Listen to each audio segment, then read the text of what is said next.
All right. Greetings and salutations, people in the clubhouse, Facebook, or metaverse, or whatever you want to call it, and YouTube. Got a lot going on here.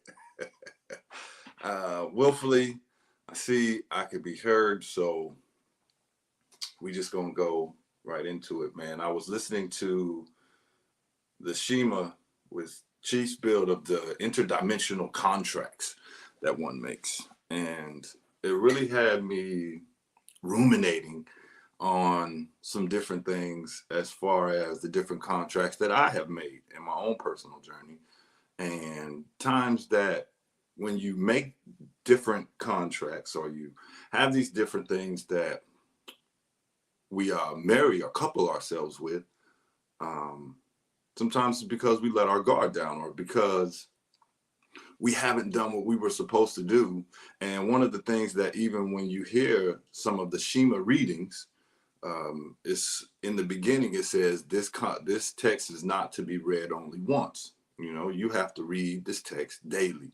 It has to become alive and active inside of you. It becomes a part of one's armor.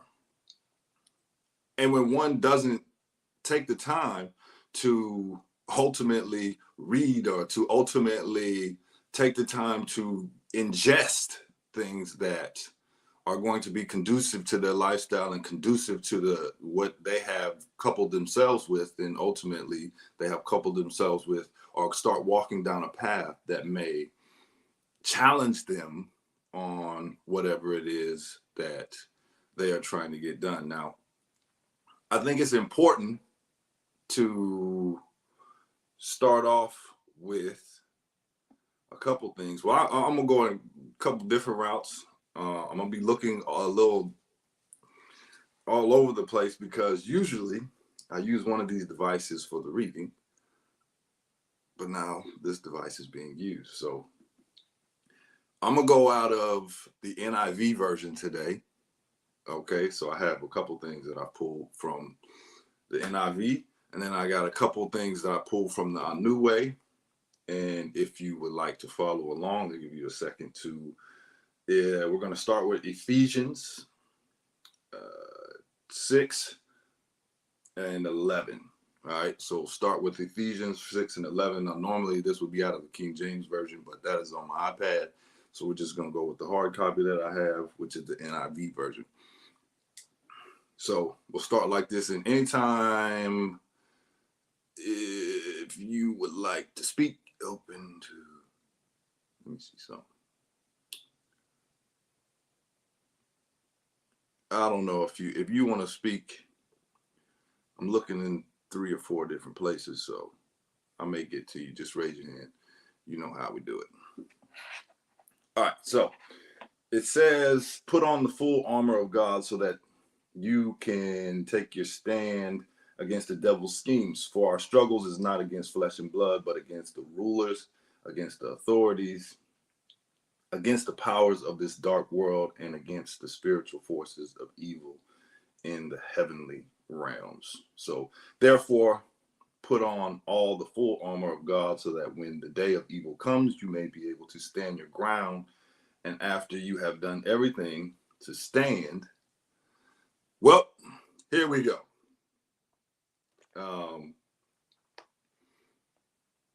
Oh, thank you, Chief. I see. I appreciate that. For we wrestle not against flesh and blood, but against principalities, against powers, against the rulers of the darkness of this world, against spiritual wickedness of high places. Wherefore, take unto you the whole armor of God, that ye may be able to withstand the evil day, and having done all, to stand. Now, again, putting on that armor, it's like it goes back to what we have spoke about before, is it has to be in you and it can't just be on you. And that's one of the reasons why even when we speak of reading the text daily and reading the text out loud, so that therefore you are consistently putting on that armor.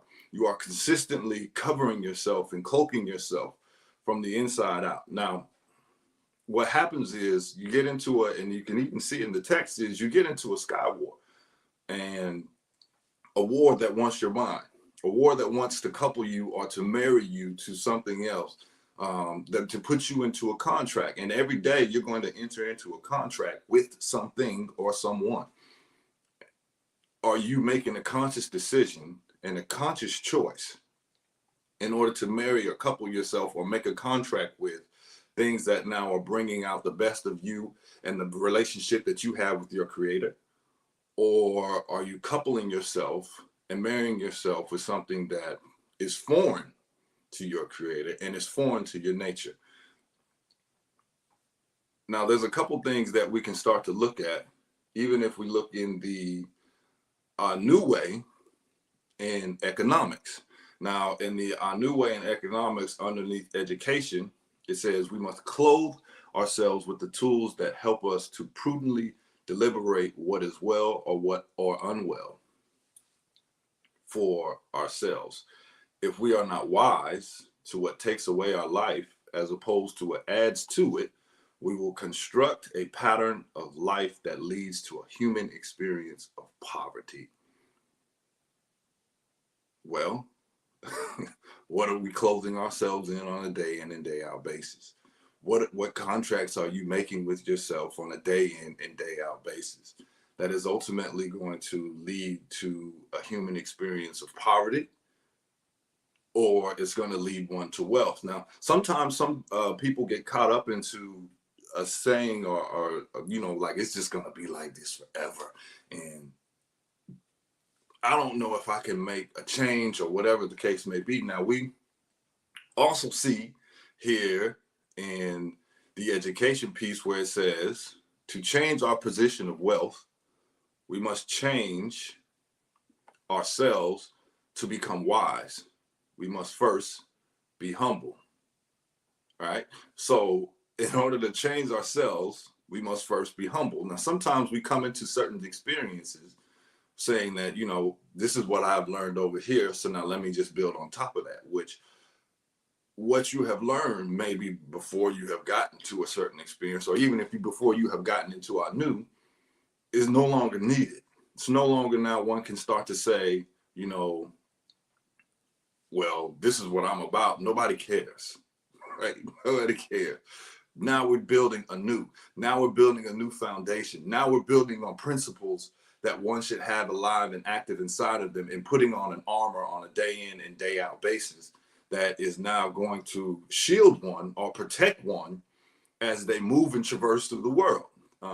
Because when certain people let their guard down, or when certain people don't submit themselves and commit themselves to a culture and to a teaching, and on a day in and day out basis keep just feeding on that, well, then they start to make some injurious decisions and some injurious choices, and then maybe look for the easy way out of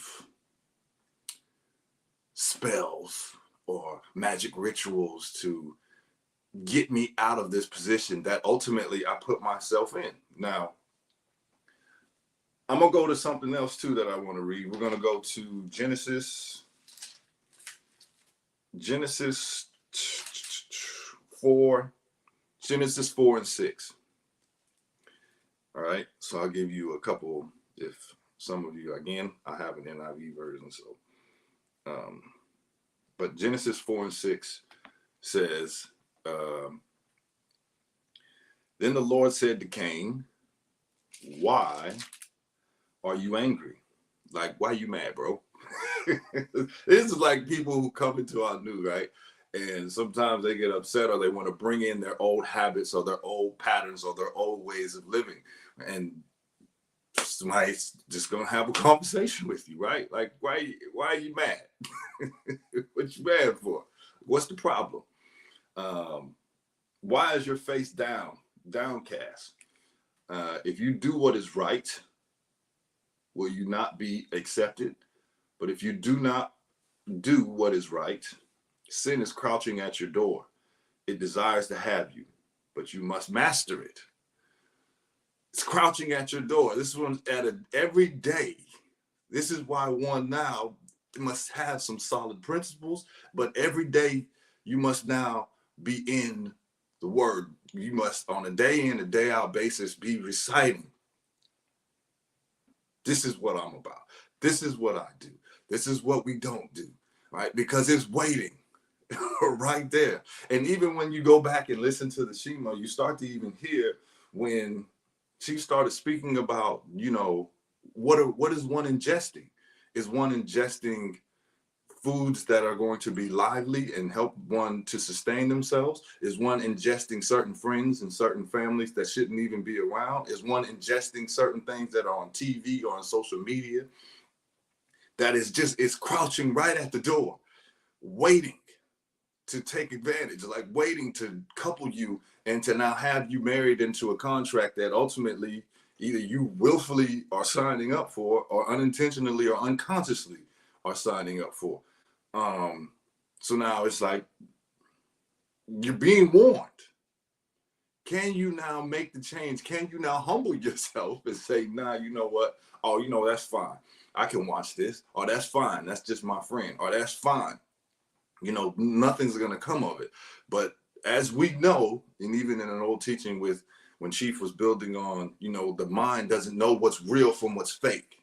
It processes everything as real. So one of the examples that he was giving was that if I put a whole little small puppies or little cats or whatever, and they were all on the table, and then brought up a weight and then smashed all of them on the table. And as he's giving the lectures, like, you see some like, ooh, that's rough, and you see blood and guts and eyes popping out and all this kind of stuff. It's like, but what are you squinching for? What are you holding it's not real. Unless somebody has figured out that your mind doesn't know what's real from what's fake, and it processes everything is real. So now one must be conscious of the things that they are ingesting, the things that they are coupling themselves to, the things that they are making contracts with, because now it's going to start to lead one down a road of strife, of problems, of issues, of things that one is going to now have to work themselves out of. Now, I pulled two popular examples of sometimes some of the things that we couple ourselves with that start to lead us down a road that becomes injurious and harmful to ourselves. Now, I'm gonna go from the Our New Way first, and then I'll go to some of these examples. So it says, again, coming from the education, we lose much of our wealth because of unwise choices in friends, mates, and acquisitions. Right. So I'm gonna pause right there. We lose much of our wealth because of unwise choices in friends and acquisitions and mates. I'm going to start with the friends piece first. And I'm starting with the friends piece first because how many times does one start to now say, oh, this is just my friend? I know my friend is a hoe. I know my friend is a thief. I know my friend is but they wouldn't do that. Or I just like them because they're just so funny. Right. But what now contracts are we making with individuals? What contracts are we making ultimately with ourselves? What type of principles are we standing on that starts to say, this might be injurious to what I'm doing? Now, let's take a look at it and see how coupling with the wrong friend starts to become injurious. Now, we're going to take it to Genesis 3, where it says the fall of man.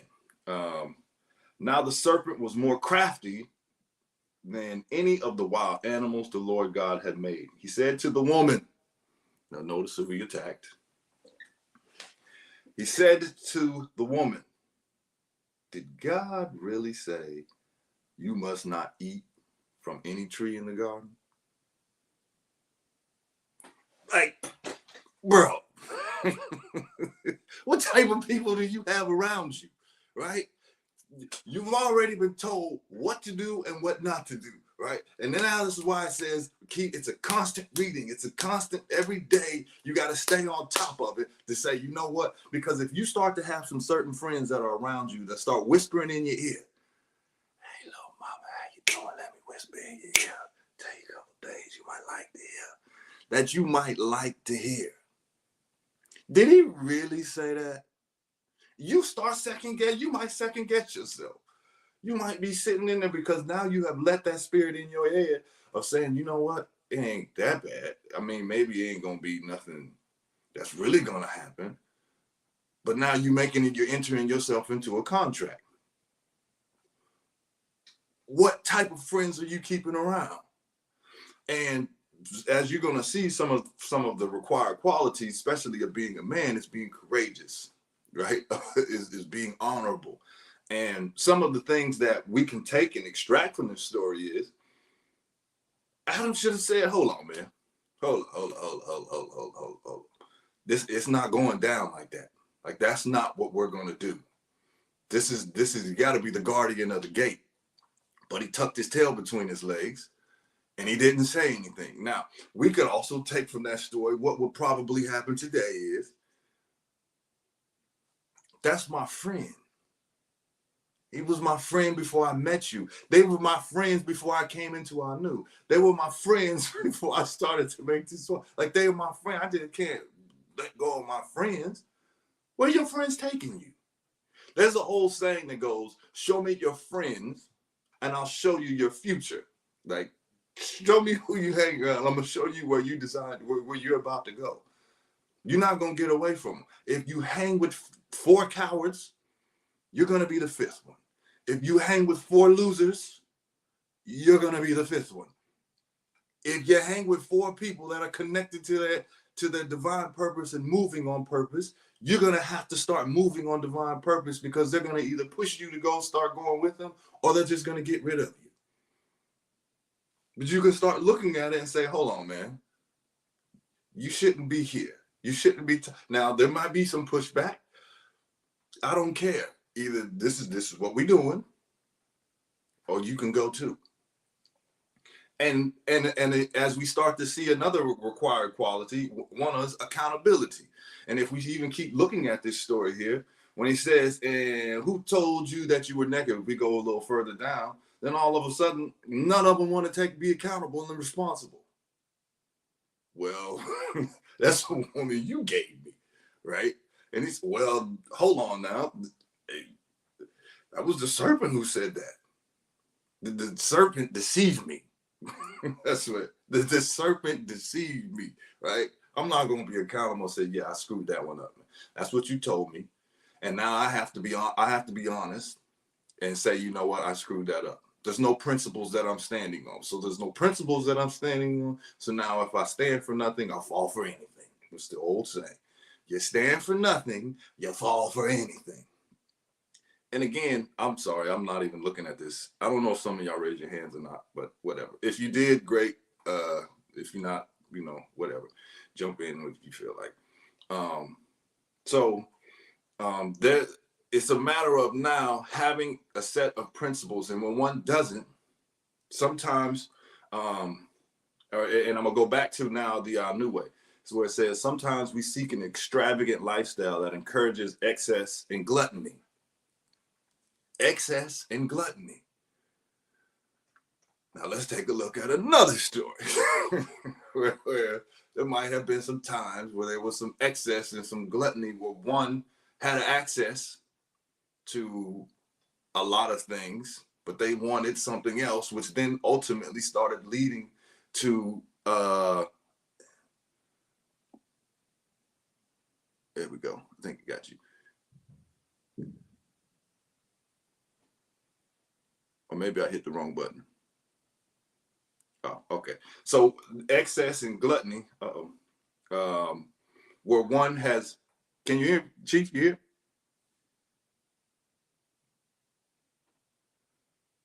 Uh-oh. Maybe I should put this on speakerphone. Can you hear me, Chief? Can you hear me?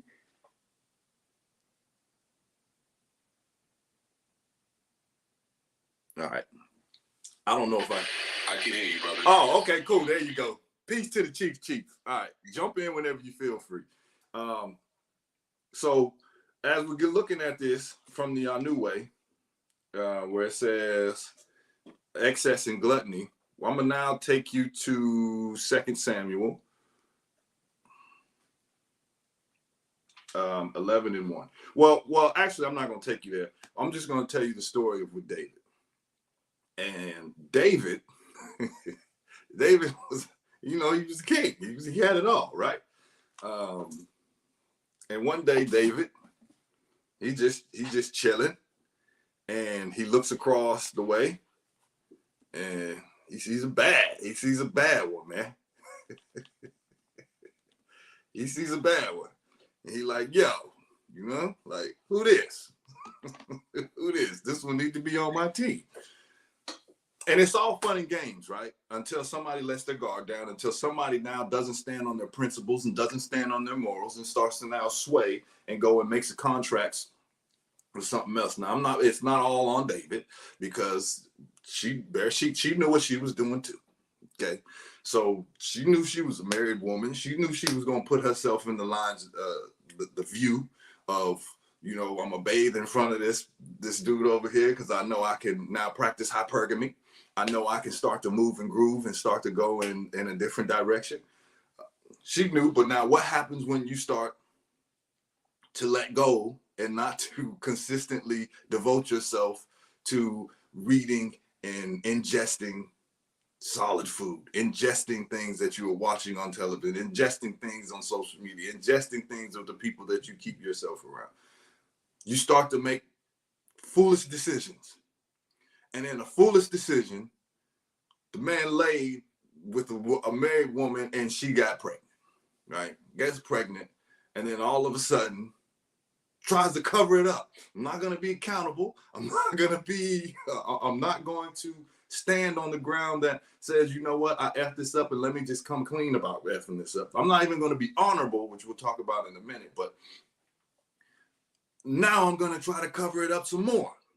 So now, instead of me doing what's right and saying, yeah, I messed it up, this is what we're going to do. Call his husband. Call him down. Call him over here. And then when he gets over here, I'm going to tell him, go in there and lay with him, man. Yeah, you've been out there, you're working hard, you're doing your thing, go ahead and lay with her. And he comes back. Now we're talking about a man that stands on he got some principles. Now, I can't do that, man. I can't do that. And the reason that I can't do that, how can I go leave my partners? They're over here fighting. They staying outside, blood, sweat, and tears, and I'm supposed to come back and lay up with my old lady? Nah, man. I can't do that. Now, David. David in a bit of a pickle now, right? Hold up, man. All right, I can't just come clean and say, man, I done knocked down your old lady, man, and she's pregnant, and that's my seed that she's carrying. Let me try to get the man drunk. That's what I'm gonna do. I'm gonna get the man drunk, and then once he gets drunk, I'm gonna send him back over there, and then let's see if he stays with her or not. Even this man been sipping a little something. He still knew I'm not going in there. I ain't doing it, man. I'm not doing it. Because that's not cool, because now I don't do my buddies like that. There's an oath that I took. And that's not cool.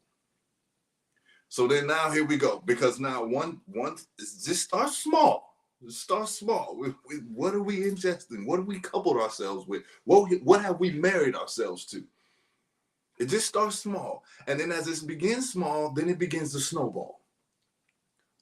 Now, because I made one mistake, now one mistake is going to lead to another mistake, and another mistake is going to lead to another mistake, because I'm not standing on my principles, and I'm not covered in the armor. And now I have let my armor down. I've let my guard down, or I've let now other things, or other friends, or other mates, or other acquisitions, or other, just a sense of gluttony. I've let this now start to creep up into my psyche. And now all of a sudden it starts to snowball. And one mistake becomes another mistake, becomes another mistake. So it doesn't end. So now, not coming clean, he doesn't go in there, so I can't say, yeah, that's your baby. And he goes back, so guess what? Put the man on the front line. That's what we're going to do. Put him on the front line, and when things start to get heavy, when things start to really get tricky, let him go down, man.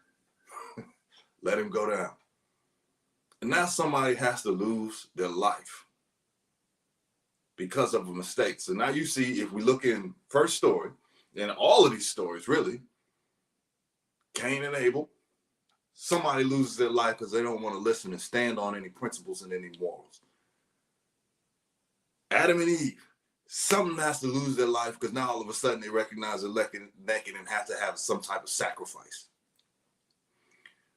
Now we have to have somebody else lose their life because there's no principles and no morals that somebody has to stand on. And if we start to even take a look at some certain things now, we start to see why people they want so many spells and they want so many rituals and they want so many things, the ebos and all of these certain things done, because what? They don't want to live on any principles. They don't want to stand on any principles. And because one doesn't want to stand on any principles, and those principles are not alive and active inside of them, or they don't want to now commit themselves to a doctrine that they ultimately have to commit themselves to on a day in and day out basis and recommit themselves, because the opposition is not taking a day off. So how can you now take a day off? That becomes a little much. So instead of me committing myself to this daily, what I'm going to do now is I'm going to ask for a sacrifice. I'm going to ask for an ebo. I'm going to ask for a love ritual. I'm going to ask for a love spell to how do I now attract better people into my life, as opposed to me becoming a better person. And then and by osmosis, then that will start attracting better people into my life. I don't want to do that. I just want to make certain sacrifices in order for me to get to what I want, because this is what I want. And even if we look in this in the new way, I didn't highlight it. But even it speaks about Solomon, and Solomon, only thing he asked for was wisdom. Now, could one say that he asked for wisdom because the whole thing is to make new mistakes and not repeat the same mistakes? He knew his father. He had a brother that ultimately was sacrificed because of the mistakes that his father made, of the principles that his father wasn't standing on at that particular time. Those are the mistakes that he made that now has to be accounted for. So instead of me going down that road, you know what? All I want, just give me wisdom. Just give me wisdom, man. And when one starts to take on wisdom, then I'll say, here's certain things that you're going to need in your bag. Here's certain things that you're going to need as you move in your journey of how you can, when you construct Solomon's temple, which Chief did, I think that was, what have you built? I think that was in Timothy Amelin Homelin. It was like Latin or something. He says the Latin. I can't say it. It was Timothy Amelin Pomelin Obidus. Something in there. Go back and check that out, though. But as you erect Solomon's temple, here are certain things that you're going to need. Now, that's when we're going to take it to required qualities. That's in the new way. Here's certain things that you are going to need on your journey.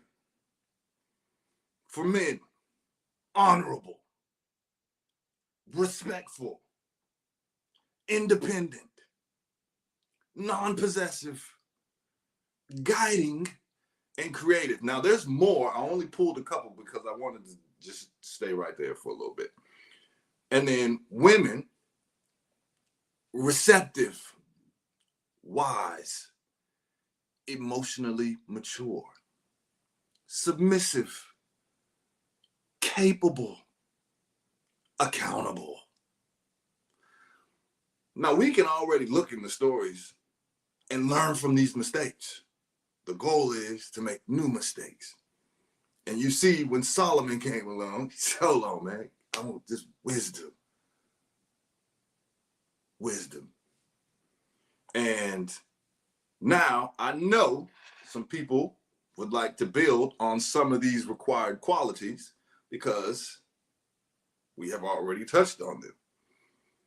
And I know that we are going to hear some of their voices before we start to look at some of these required qualities and how to move forward. Yeah, brother. Peace. Peace to the chief. Peace. Yeah, man. This has been electric. You know, you've done a masterful job on this one, for sure. Yeah, man. You know, as far as like I'll take it back, not to break up the flow. I hope I don't break up the flow. But something you said earlier, man, in regards to the interaction with Cain and the Elohim, when he decided, to do 187. And the thing is about it, it's like there was a key line in that whole exchange where he was like, I checked. I put it in the chat actually, but he said, "If thou doest well," this is Genesis 4:7. "If thou doest well, shalt thou not be accepted, and if thou doest not well, sin lieth at the door, and unto thee shall be his desire. Thou shalt rule over him." Like that right there was the dummy wake up call for like really the rest of the book for anybody who is trying to use shortcuts. Because it's, if thou doest well, shalt thou not be accepted. And the thing is like, accepted into what?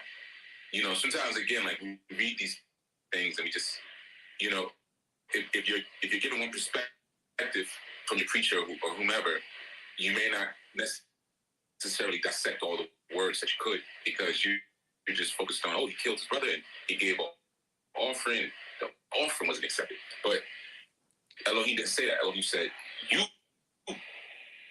shall not be accepted. If you do it well, won't you be accepted? So the key line to me, for me there, is at the door. Because most of the time you see the phrase at the door in Hebraic text, it's referring to the tabernacle.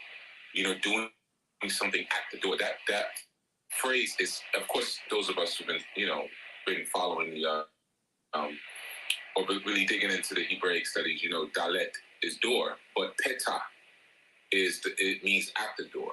Petah, So most of the time you see petah in Hebraic Testament is referring to a tabernacle. So when he says, "If thou doest well, shall thou not be accepted." Accepted into where? "If thou doest not well, sin lieth at the door, and unto thee shall be his desire, and thou shalt rule over him." So, like, that was like what you were saying there earlier in terms of like, there's a structure that's being put forth for us to know how to operate and how to move. And because you don't want to follow the structure, you're looking for shortcuts, or you're lazy, or most times ego.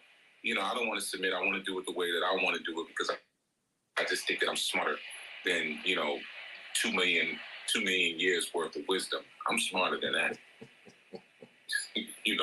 Right. So you do it your own way, and of course you're one of those, I'm gonna listen to myself and listen to my spirit and so forth and so on, just like old boy did, Cain, or Cain, really his name, Cain did. And what happens is he's saying, if you do well, you'll be accepted. Meaning, I'm giving you the law of the divine mind. Because accepted into where? Into the tabernacle. And the tabernacle, we have different kinds of tabernacles, right? So the body is usually represented by the tabernacle, but it's a very temporal and transient space, because especially for those of us who are in America, we're in the wilderness. So all of our worship and all of our connection with the divine happens in tents. That's the whole science of like they worship in tents, because a tent is just made out of cloth. It's just temporary. You know what I'm saying? You can kick it in. It ain't, you ain't blocking anybody from getting in the tent. But inside of the tent will be the full structure of everything that was also inside of like Solomon's temple. So it's like you got this thin, little cheap, outer, temporary covering, and anything could get in it, but inside of it is where you got all the good stuff. So when he's like, "If thou doest not well, sin lieth at the door of the test," it's right there. "And unto thee shall be his desire." But the sin that he's talking about, he's talking about the body. So it's like you can be ruled by your desire. You could be ruled by your feelings, or you can rule over and be ruled by concurrently the divine mind. And that's like a huge part of stepping into manhood, stepping into womanhood. We spoke the other day about I think it was Shima. What is emotional maturity? And that is like one of the key pieces of it right there. You know what I mean? Like, what side of this tent am I going to live on? Or am I going to erect the new temple? The new temple represents the new reformed mind. When I erect Solomon's new temple, now I'm moving with a new mind. I'm moving with a newly refined and defined psyche. So if you want to just act stupid, then you're going to find out every philosophy that you have going forward is going to be based off of your feelings. And that's a clear sign. That's evidence right there that you did something stupid, which is that you did not do well. So now everything is, I feel this way. I got a hunch, so-and-so, I work with this over there, this Bible over there. They got a lot of money. All of their children into entertainment. They doing it. You know what I mean? So I know they must be doing something right. Right. You see, so now what's happening is that everything that's outside, that's in the flesh world, has now become what rules over your judgment. And thou shalt rule over him, meaning that your only domain is flesh now. You blew it. Like inside of the tabernacle, you would have ruled over a kingdom.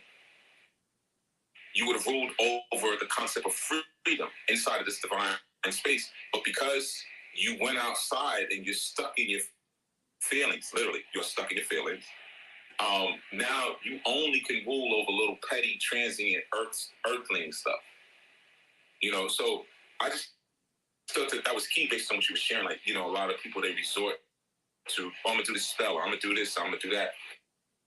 And it's because they never wanted to do well in the beginning. So now they want to become masters of the flesh, if you will, quote unquote.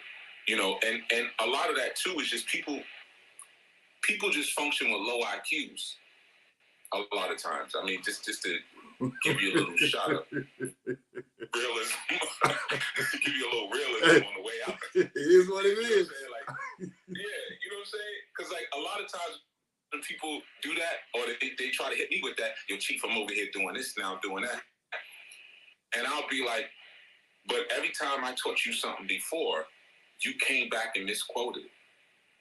You couldn't understand the basics of what I was teaching before. So therefore, you are not equipped to think that you can move beyond what I just gave you. Because you've proven your lack of intelligence already. It's like when I taught for many years martial arts, and still do sometimes. Yeah, the first day I'm gonna bring you in. Come on, let's work out a little bit. I'm gonna see how you punch. I'm gonna see how you kick. I'm gonna see how you block. Okay, can't punch. Can't lift your leg up past your knee. Okay. Block. No, ain't no block there. You just panicking. Like, you panic block. So now, if you take 2 lessons with me and you still ain't figured out how to hold your fist, you keep putting your thumb inside your fist every time you go to punch. And then you tell me, I see you a month now, you're like, yeah, I'm studying ninjutsu now, the sacred art of the ninja. I'm learning how to sneak in through fire escapes and stuff. Dog, I know you don't know which way you should go because you can't even ball your fist up properly. So you need to at least get a compass. Let me build this compass for you so that way you can point into the right direction. So to do as well in that sense is like, come into the tabernacle. I'm going to let you into this tabernacle. I'm going to show you how everything is built. Back then they would put the pillars on 5 pieces of acacia wood. And the 5 pieces of acacia wood, those 5 pieces represented the 5 senses. So it's like I'm showing, and then they would coat it with brass, meaning that now I'm doing alchemy to your senses. So let me get you beyond your animal senses first, and then you can make an intelligent choice about what you should do next. But if you can't digest the simplest things that I'm giving you, I promise you, and this is hard humility comes in, you're not smart enough to now go do this. and go do that. Just like how I wasn't smart enough to be like, oh, yeah, that makes sense. If I eat this, I did. You weren't even smart enough to plant the garden, let alone to build your own body. So what makes you think now all of a sudden that you're smart enough to be your own compass? So now you're letting the flesh rule over you because you haven't given your spirit time to develop yet. So I'm a mute on that. Everybody else jump in. Man, give thanks, Chief. It even makes looking to become wise. You must first be humble, and it makes me even think of when I would hear certain people when they would jump in, and you tell them, you give them the medicine. This is what it is, and then they will follow up. So basically, what you're saying is, right. Oh, so like I couldn't state it basically. Like I needed you to break that down for me. Right. Because or sometimes we'll say like okay, so what are you trying to say? Like, no, yeah. I said it all already. Your brain, I have to say it differently now because now you just showed me your level of intellect, which is okay. There was an old line back in the days that Tretch said. Tretch from Naughty by Nature. I thought it was a cool line, and this was back like in the era of hip hop when like, yeah, say something amazing that makes me want to bring that back and rewind it. But if you could say it fast, it's even more amazing. And he used to rhyme real fast, to say like really amazing lyrics were real fast. And it was a line that he had in the song, and he said, y'all say that I'm rhyming too fast. I say that you listen too slow. And that's basically like, kind way of saying like, listen, it's okay to admit that there's some people who know a little bit more out here than other people, or who may even be a little bit smarter. And that's where your humility of gratitude comes in, because you thank the Most High by saying, you know what, thank you for putting me around these people who are smarter than me, who can give me what I would not have maybe been able to discover on my own. There's a blessing in that. Well, the ego got to kick in, and I'm not going to get low. I'm not going to come in here and drop what I know. What I'm gonna compare what I know to what you think you know, and then basically what you saying is this, as if now their brain is that advanced, or if their brain is that more developed, that now they're going to take what you said, and then now I'm going to now make sure everybody can comprehend what you're saying. Relax. If you're going to come in the temple, if you're going to come in and say, you know what, I'm just grateful to be around people who are further advanced than I am. I'm just grateful to be here, man. I'm coming with an empty fork and a plate, but yet I'm going to try and make all these demands. Pull back. And then start to build from the ground up. These are certain required qualities. These are certain things that you're going to need on your journey here. And if I may not understand it from day one, but there's so much to consume. And that's the whole thing of how do you consume an elephant? One bite at a time. Because now you're either going to submit and say, this is what I'm going to do, or like it says, it's right at the door. Sin is right at the door. And you can go left or you can go right. You can come into a new, or you can walk right back out and say, I'm going to sell this protection oil now. That's what I'm going to do. I'm going to sell all of this other stuff. It's right there. Because now I don't want to submit. Now I'm just going to turn my back and I'm going to go and do what I've been doing and think that I'm going to now get some other different results. You know what?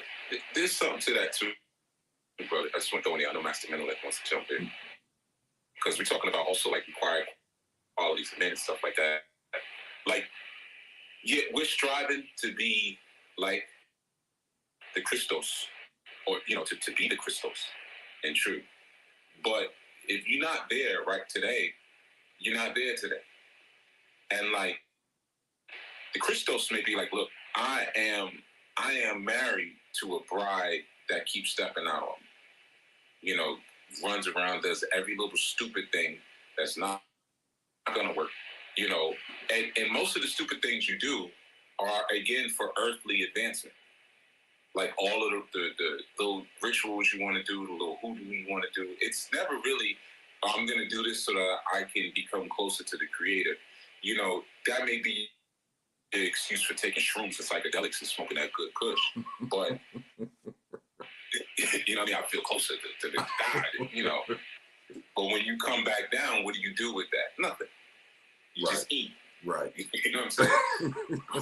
You got the munchies. So right, I get the munchies. So that kind of gives the evidence. But the thing is, like, as a man, and I could say as a woman too, but definitely as a man, one of the things that is important to understand is that you can't do anything great with a partner that's full of betrayal and disloyalty.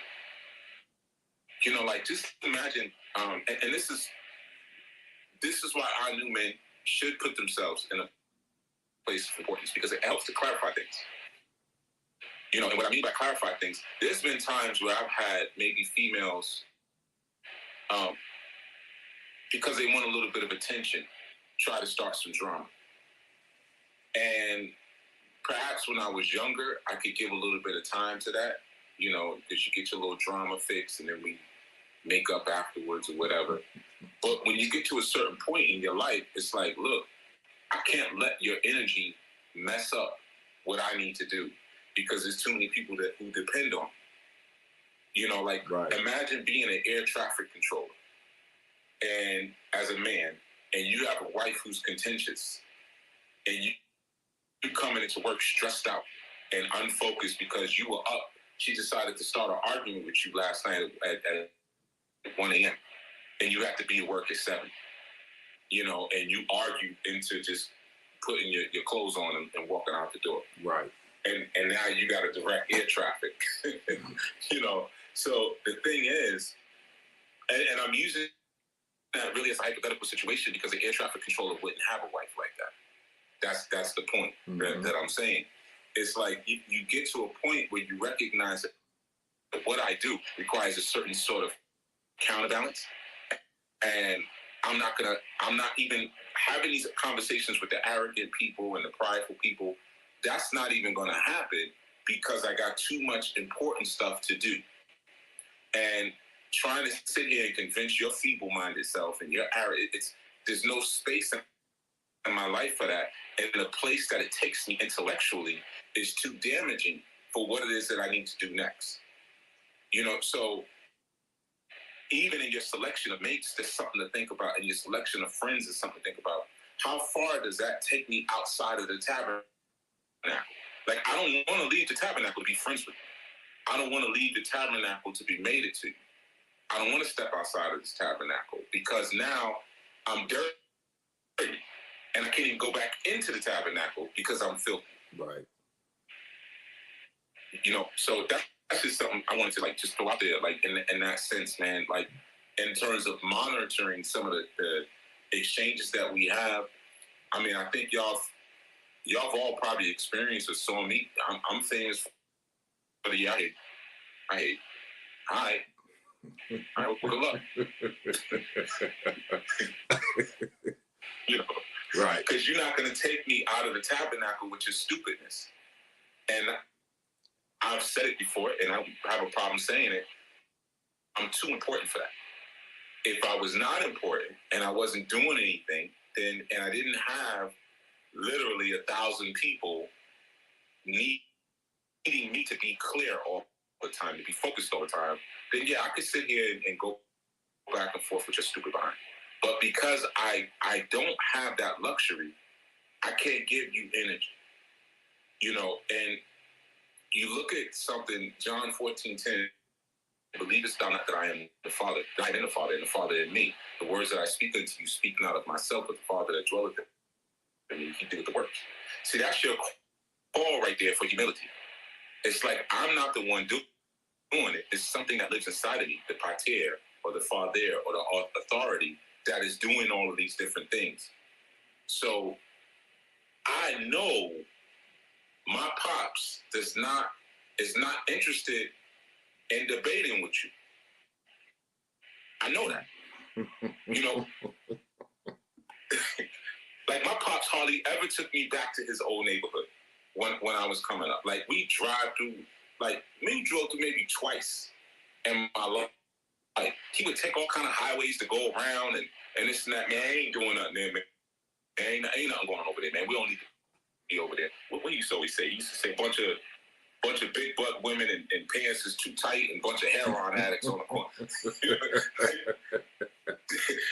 that was the full of it. And that was for me, that was for the grandchildren. Nobody, like, no, we ain't going over there.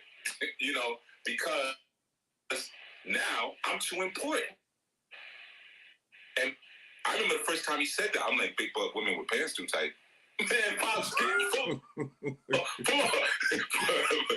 on the exit. That's the exit. Right? You're like, that's what I want. Yeah. But then you find yourself as you get older, and I'm like, yeah, that's just a distraction.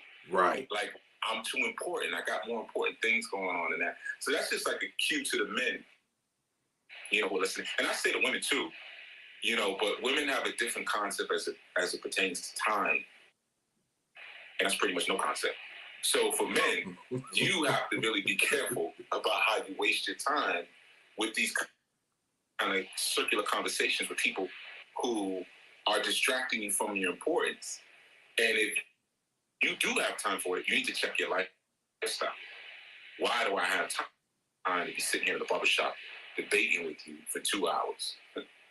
Because even if you meet a female and a quality female sees that you have that type of time for her, I promise you she'll become disinterested. I promise you. Every time she calls or texts, you pick right up. What you up to? Nothing. Now I'm talking to you. That's what I'm doing. She's not going to want you after a while. She's going to realize he's not really that important. He's not really doing anything important. So yeah, at this point, go out. All right, before I Master Menelec, did you want to jump in?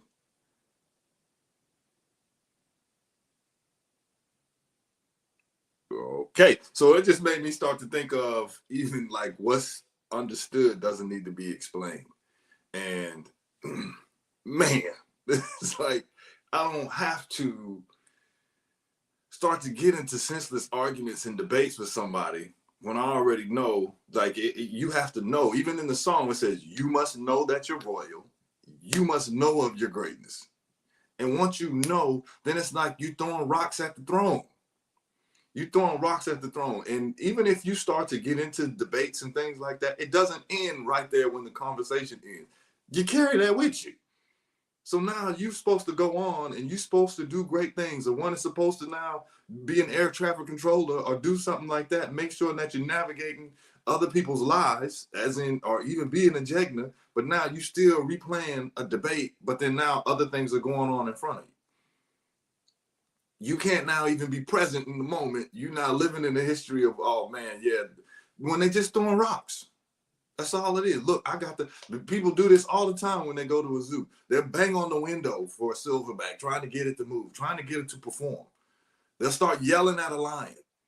Hey, hey, just trying to get it to do something so that they can feel better about themselves. Once now, all of a sudden, I got it to move. Look, I got it to perform. Look, I got this person out their character. Look, I did this. And there was an old segment that there was a guy who called and he was talking about a conscious seat, right? And he was like, he's like, it's that damn conscious seat. And he's like, I know. And she was like, well, hold on. Let's take a look at this. Da, da, da, da, da. And then he still came back to it, right? And he was like, nah, it's that conscious seat. And then that's when he was like, all right, I'm going to let you go down that road.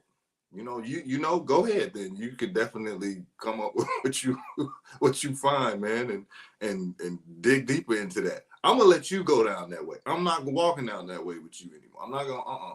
You called in, you asked for some help, I gave you some help, and all of a sudden you want to keep going down that direction. I'm not walking with you. But again, what's understood doesn't need to be explained. I don't need to remove myself to get on here to prove a point.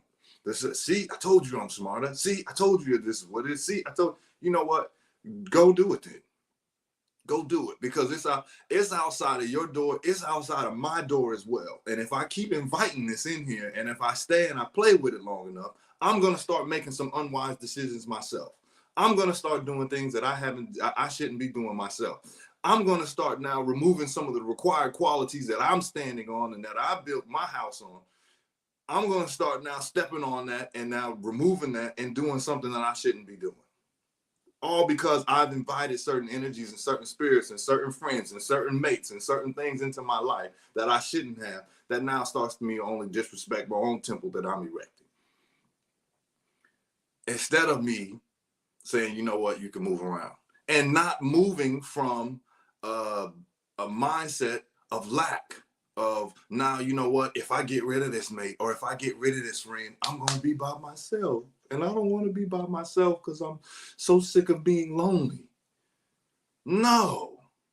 If you come from a place of abundance, just like you got to be anchored to your creator, you're anchored to your creator. You know where I come from? I come from a place of abundance. I'm not worried about this job. I'm not worried about this friend. I'm not worried about this mate. If they're not moving in the same vein and in the same lane, then guess what? I'll find somebody else. I'll find something else to do. It's not that big of a deal, but I have to be obedient. I have to make sure that these principles that I've erected my temple, I can't defile that. I can't just start to now desecrate that and start doing anything that I want to do just because now I'm trying to appease what is going on around me, or trying to now appease a certain argument, or whatever the case may be. Master Menelek, did you want to jump in? Peace, can I be heard? Yeah, loud and clear, brother. Peace, peace. Yeah, we got you. Okay, cool. My sound was kind of funny earlier. But peace to everyone. Give thanks for the topic, Akizak. That was like one of my favorite stories. And when I was growing up, when I was young and reading the Bible, I'm speaking about the story of Uriah and David, and he basically took, Bathsheba when he saw on the rooftop bathing. I think that was like the first time that I really like look at these people as like people. Before it was like just characters. I was like, no, it was I'm trying not to use certain words, but it was a certain mind, that type of mind that does these things. It's like, okay, I kind of recognize him. He like old boy from up the street, you know. But what you were saying about and what Chief was speaking about not allowing people to pull you from your divinity, it reminded me of Attaya in the On the Way, when it speaks about it says knowledge of self is the first layer of clothing. How can we properly robe ourselves if we're unaware of ourselves? We are clothed in our culture and our wear, and it reveals the tribute that we give to our civilization. Your garments provide protection from the immediate elements of the external ecosystem, which may attempt to detract from your divinity. So when Chief was talking about not coming out of the tabernacle because you're going to get dirty and then you can't get back in, it reminds us too of how easy it is to slip up, like sin lieth at the door. I also thought of, there's a phrase that I use like jokingly a lot, but I never really understood what it meant until I kind of Googled it. Is jive turkey, right? Right. I used to say it because it sounded funny, but then I didn't realize that a jive turkey is someone who's unreliable, who's always exaggerating, or who's just dishonest or making empty promises or claims. And it reminded me of, people who say like, oh yeah, I was thinking the same thing, or, that's what I'm saying. Or basically what you're saying is, it's like you don't have any context to what you were saying. You were just hoping that someone would hear certain words and they would associate you with smart people that they heard those same words from. And when you actually run into one of those smart people and they start speaking to you, you realize, okay, I'm not as smart as I thought I was, or I'm not as smart as I fooled certain other people that into thinking that I was. Now I'm actually standing face to face with the truth, and it's a humility option. Again, you have the option to humble yourself to actual wisdom and knowledge and understanding, and you choose to ignore it. Like, oh, I got an appointment, or I left the stove on, or oh, I gotta go, man. my daughter, I got to pick up my daughter from school. I just remembered. Oh, you just remembered you have a whole child? Now you got to go. Right. Because it's hard for that level of ignorance to stand in front of that light and for that fragile ego to survive. What's going to survive is the soul, but it's going to realize that now, okay, I didn't have the knowledge, but now I have the opportunity to get this knowledge. I have that grace, and I can squander it, or I could keep going how I was going. I could duck out, and I'll catch the replay, or I'll come back a couple of years later with a new perspective that I think you hadn't thought of before to see if I could throw you off. So it's just standing on principle, and when you see principles, respecting it. Like that phrase, real recognize real. You see something real, and the real in you should get excited. But instead, the fake in you gets scared because that's what you've associated with. That's the body. Like Chief was saying earlier, that's the flesh that you sought to rule over, as opposed to interacting with the tabernacle and, moving with that divinity. So yeah, it's a lot that both you and Chief covered, but those are some of the thoughts that I wanted to add to the bill. And even when you just said, and that becomes a tough pill to swallow, because I've heard Chief say this numerous times, you judge the spirit by the spirit. So even when you just said real, recognize real, when you start saying that somebody may not be real, that might be because you're not real yourself. Right? That becomes, oh man, it can't possibly be me. It's like you said, one not wanting to be accountable. I was watching this show the other day where it was talking about the whole fight incident thing that happened in Detroit. And dude threw a cup down there, and one of the guys was on there. It was like, I got down to the court. Somehow I ended up on the court, and he punched me. Right?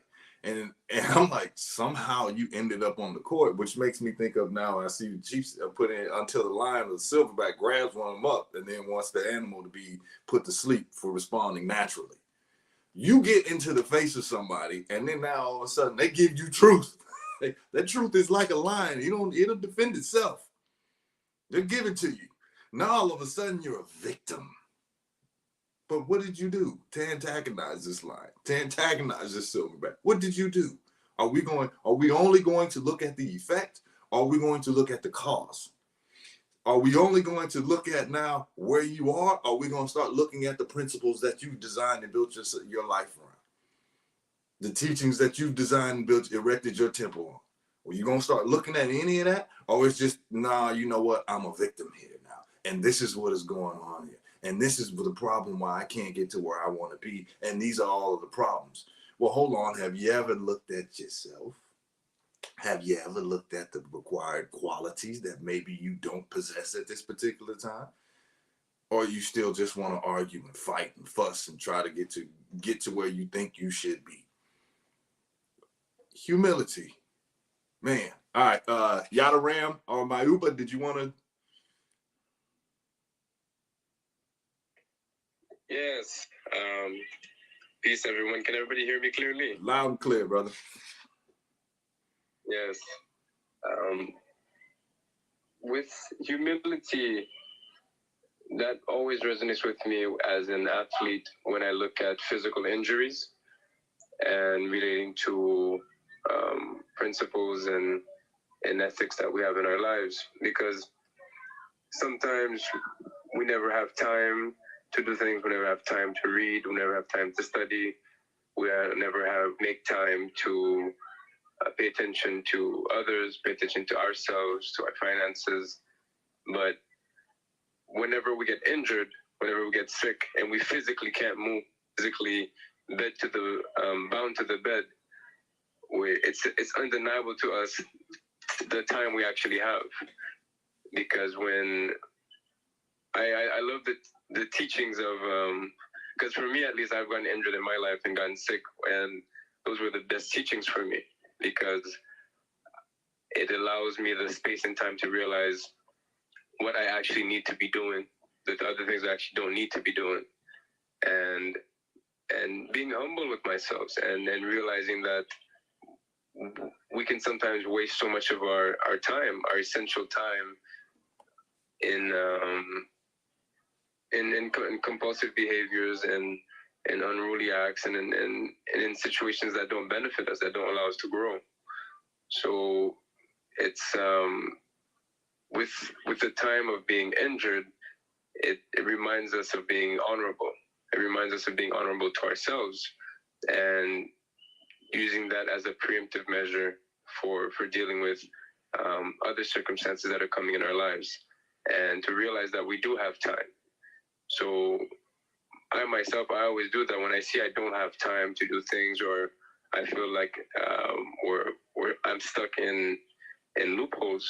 I create an imaginative injury in my head. I remind myself of those times where I was very sick, very injured, and I just sit down and I say, okay, what can I actually do? If I can't move right now for the day,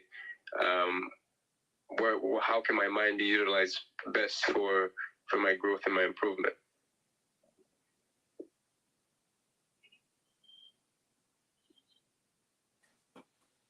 So when, I don't know if you're done or if your phone just cut off. All right.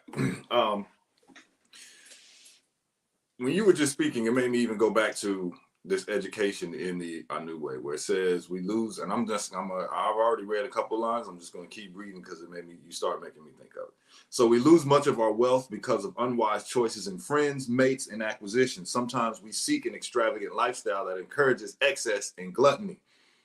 These lifestyles cause us to ignore the financial warnings, what you kind of just said. We cause these injuries in our life because now we start to ignore these lifestyles, because now we have chosen a lifestyle. We have coupled ourselves with a lifestyle. We have ultimately went into a contract with certain lifestyles that causes us to ignore our financial warnings that our new law provides us. We become drunken with superfluous.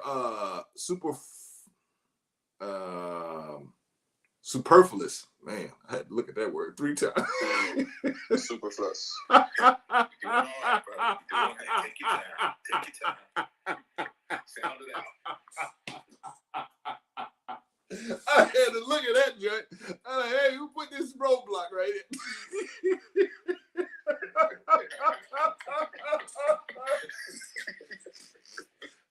I'm like, superfluous. That ain't super califragilistic. Oh man. All right. So we become drunken with superfluous pursuits of luxury. And in the drunken stupor, we make injurious choices. We should not move through a world as thoughtless beings, man. And see, the thing is, we make these different choices where people fall in love, and they fall in love with, they love to drink, they love to smoke, they love to party. How many actually love to study? How many actually love to commit themselves to a process of you telling me I have to be an initiate and I have to go and I have to show up every day? You know what? I'd rather be entertained. You telling me we have to talk about now my higher self and my higher ideas and my higher awareness, as opposed to I just want to talk about the game.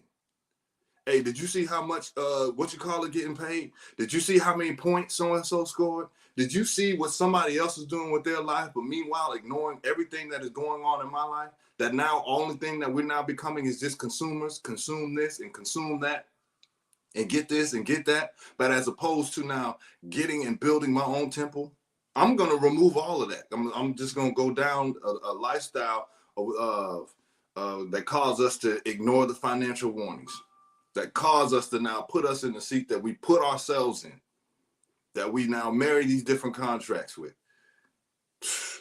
Now it's just a matter of, do you want to make the choice to commit yourself and put the armor on, and it has to be in you, it can't just be on you?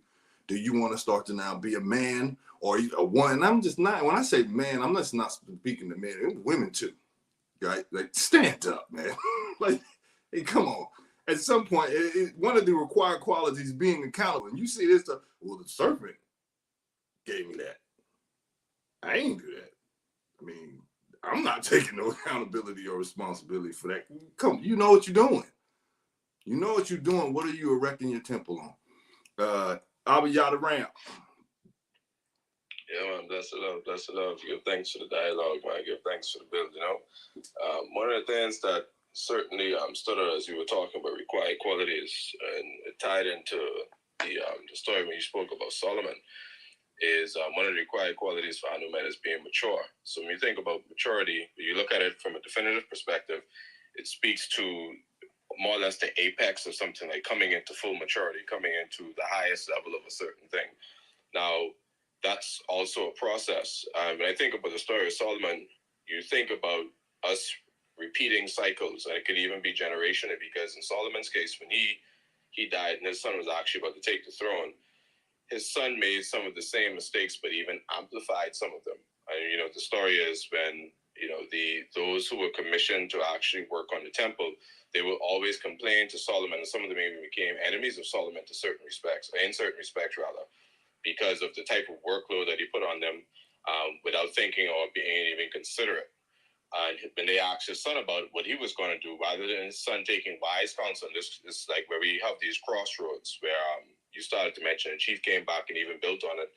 When you speak about you coming to somebody with an issue, and rather than you taking the wise counsel, you fall into egoic lifestyles or mindsets. So he had an opportunity to take the wise counsel of Solomon's counselors. Rather than doing that, he went to friends who were lower lying in thought just like him, and he pretty much raised the workload by 5 times the amount, and hence, obviously, there was a big issue. And it created so much of a rift that there was a prophecy that was given to one of these people who actually were complaining, saying that this will actually tear the kingdom. So now when you think about, us as Anu men, we sitting down on our journey, we have to look at the lives that we've been given by the men who would have been influences to us prior to us even coming into Anu thought and theory, and that build-up process. Now we have ourselves at a crossroads to say, well, okay, will I be like this, like the guy you mentioned who's sitting down watching the game, always wanted to talk about the lifestyles that other people are living? Or will I be noble, which is the quality that comes after maturity and the Anu way?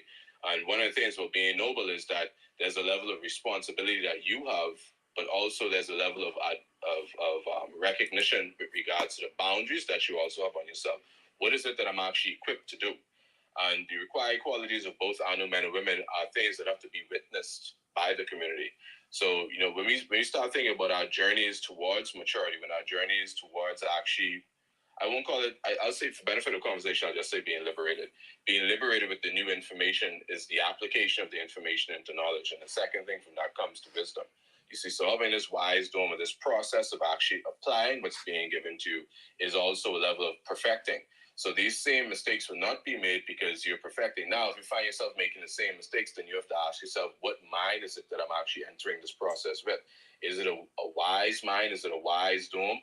Or am I just stupering in the low-lying regions of the information I've been collecting and still making the decision to actually move into an egoic point of view or a level of repetition that will never liberate me, as the information should do?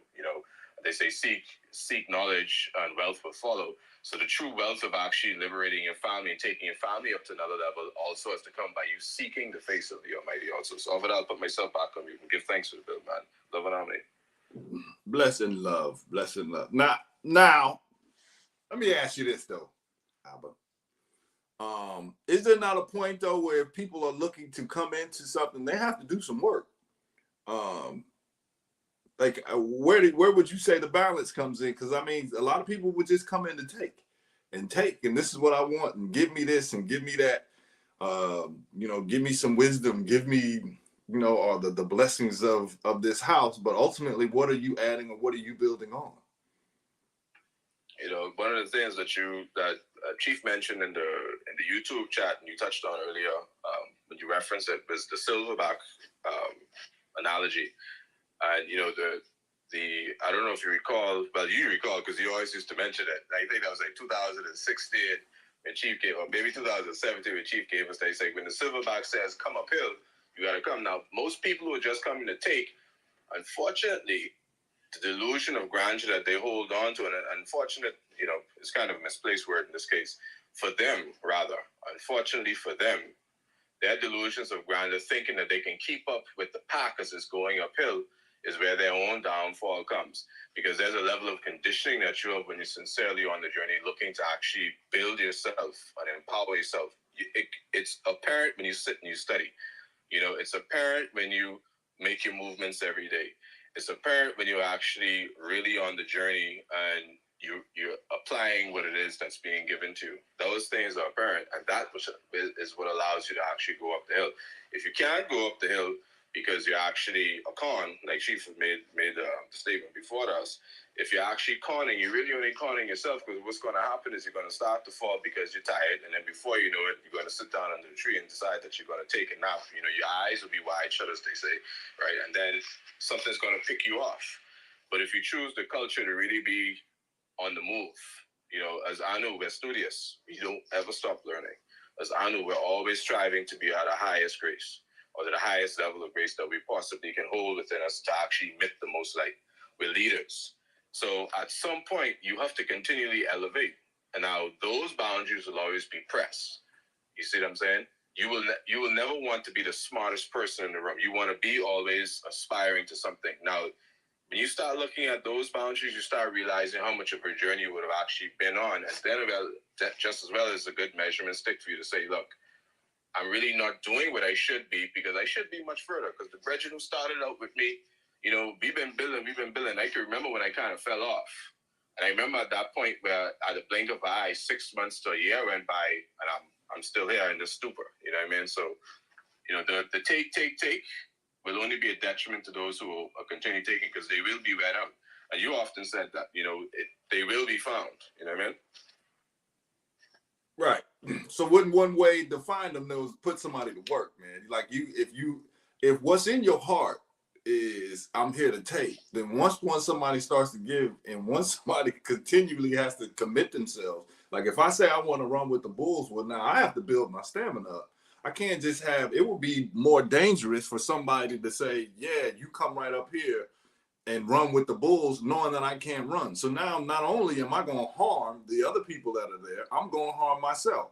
So as opposed to me now being put in that situation, then now, okay, let me see what you can do. Let me see how much work you're willing to commit yourself to. Let me see if you're willing to erect the temple of standing on some sort of principles now, of saying, okay, now, I'm not, just because I'm a little tired today, I'm going to quit. Or just because now I don't want to do this today, I'm going to quit. Or I'm going to start complaining. Nah, man, either get it done. You're either on the way or you're in the way. Yeah, You know what, brother? Sorry. Oh, go ahead, brother. I'm sorry. Yeah, I was just going to touch on the analogy that you gave when it comes to the green pastures. You know, when those long runs are about to happen, there is no eating. There's only giving. You know, whatever we would have eaten prior to is now time to do the work. So that bull, those alphas are standing up, watching the boundaries of that territory, making sure that there's really less consumption and more application at that point.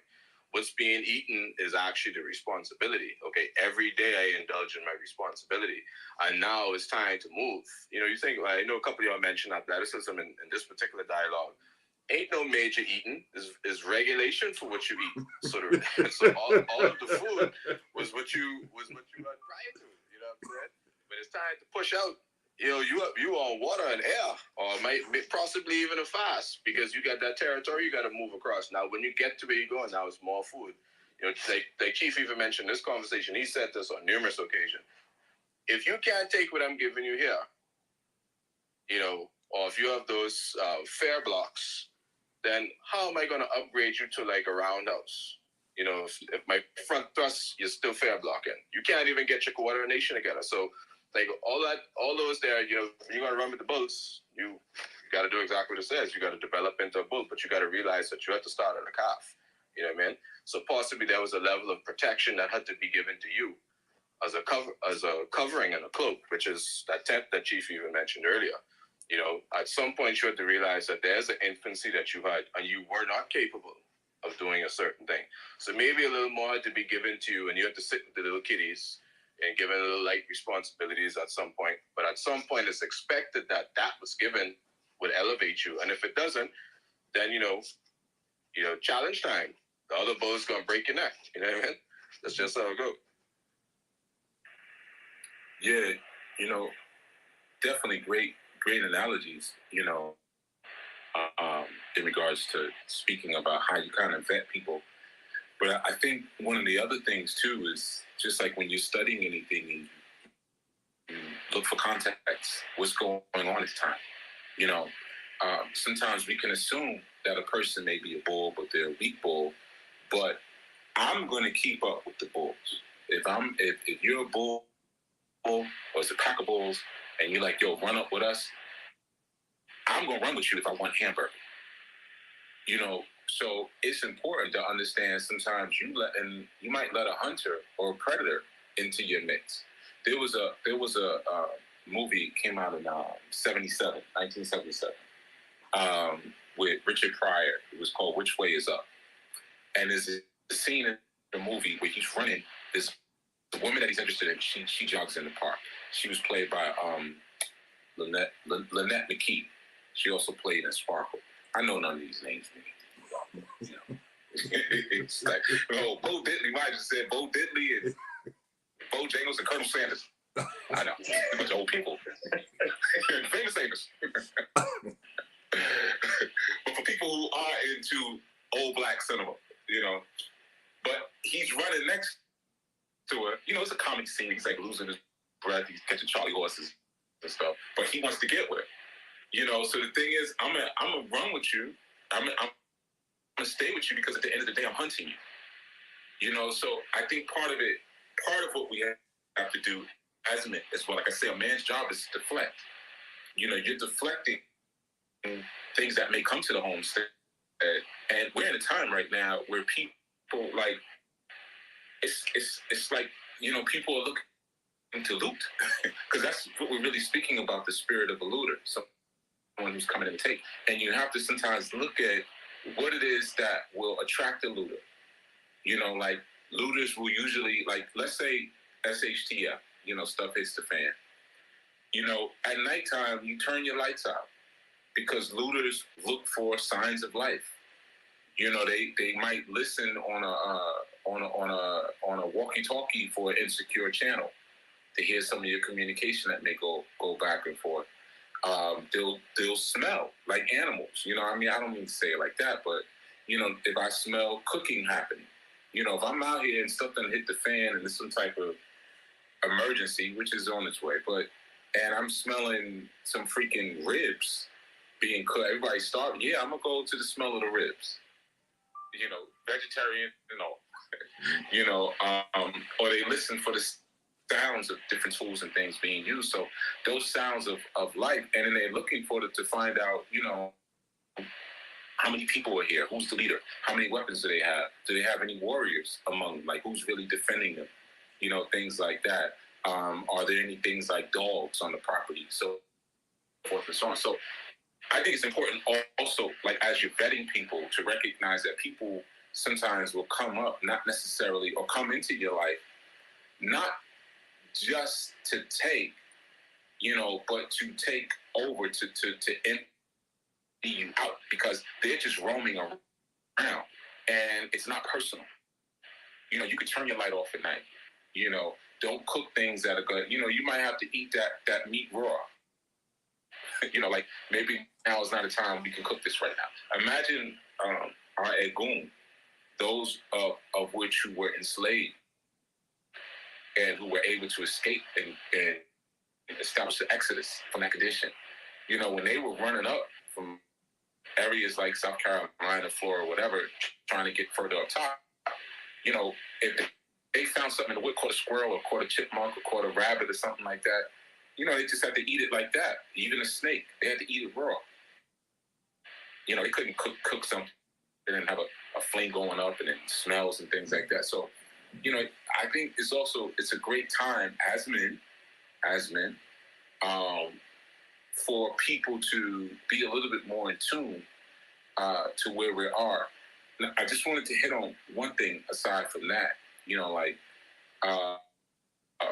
so yeah, one of the required qualities of an Anu man, and matter of fact, I think Akizak shared them before. I'm going to share them again, just for those listening. You know, required qualities of Anu men: studious, industrious, strong, directed, knowledgeable, self-managed, has control of his emotions, honorable, respectful, independent, mature, noble, non-possessive, filled with the spirit of the highest God, guiding, creative, multi-skilled, vocal, courageous, responsible, active, loving, assertive, globally astute, debt-free, peaceful, unafraid.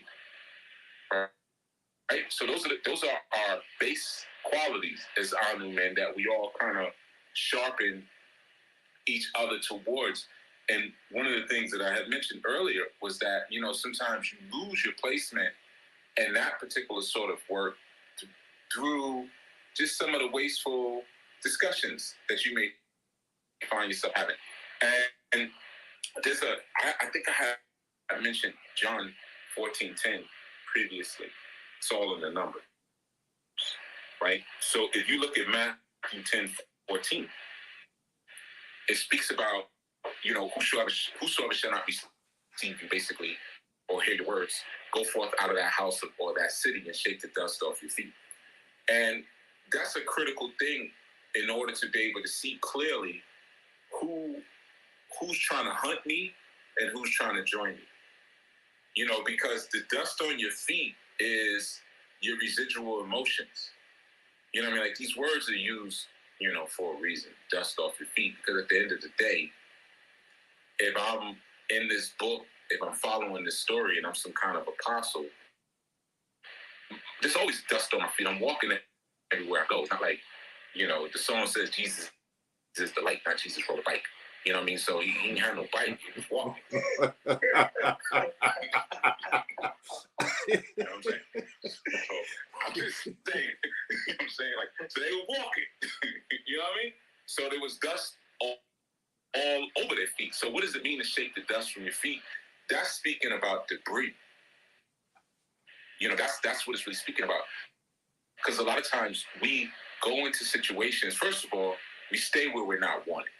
This sometimes even love relationships. We always find ourselves in these relationships with people who, you know, they could care less. they could kind of care less about us. They're here, they kind of here, they're not really there. You know, and you can feel within your own psyche, like they don't really care about me. You know, like that. And a lot of times that's because you never shook the dust off your feet from the last situation. So what happens is the top part of you looks good, it looks attractive, it looks the way you would like it to look. And but you may have gone through something traumatic in your experience with an individual, and your peace was removed from you as a result. Your peace was rocked. And then you decide at some point, like, man, I'm not in this. This is not worth the headache. This is not worth the agony, whatever it is. And you keep moving, but you don't wipe the dust from, you don't shake the dust from your feet. You know, because shaking is vigorous, first of all, but you don't shake the dust off your feet. So what happens is now you've left your peace. Your peace still hasn't come back to you. So you go into the next situation again, and still just as traumatized, still just as distraught. But now you have the debris, and the debris is usually my feelings were hurt. I'm angry about that because anger always comes from hurt. You know, this resentment, you know, whatever kind of emotions that you get that would represent that traumatic injury, you go into your next situation with that because you didn't shake it off from the last situation. And now you become a magnet for that.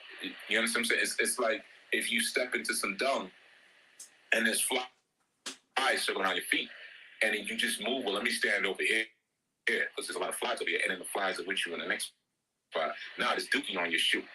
That's what it is. It's, you know, it's not, you know, wherever you move, until you shake that dookie off your shoe, there's going to be these parasites that are going to be seeking to implant something inside of you. You know, so as far as capitalizing on those qualities of an on-demand, you know, and one of which I was thinking was has control of his emotions, which made me bring that up.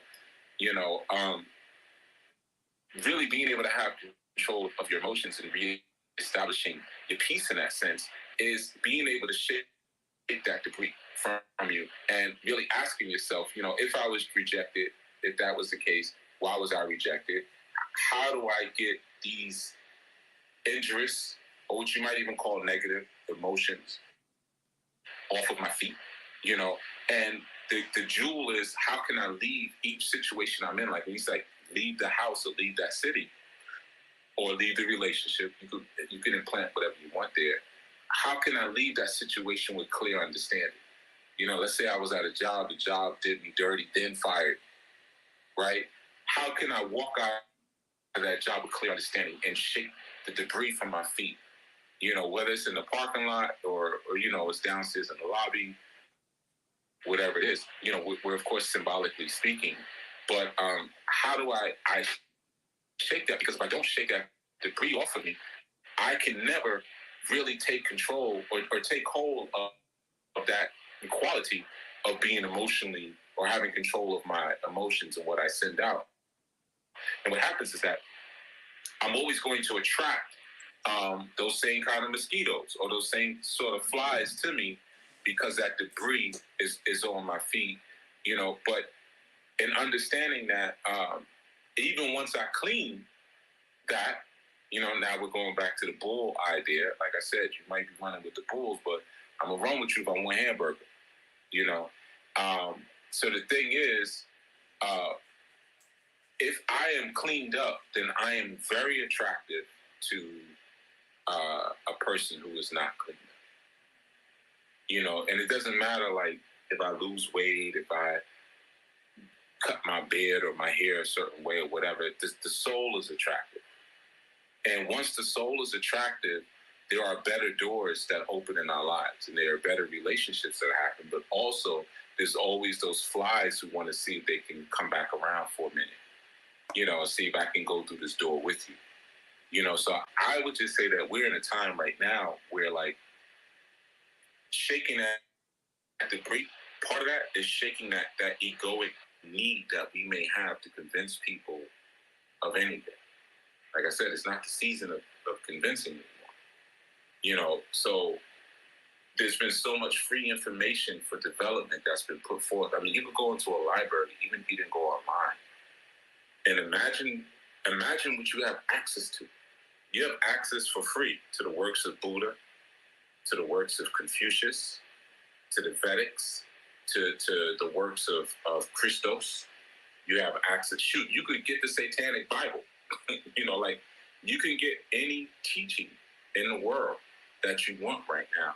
So is it still our job to represent that when these cosmic qualities have been represented for thousands upon thousands upon thousands upon thousands of years and are now freely available?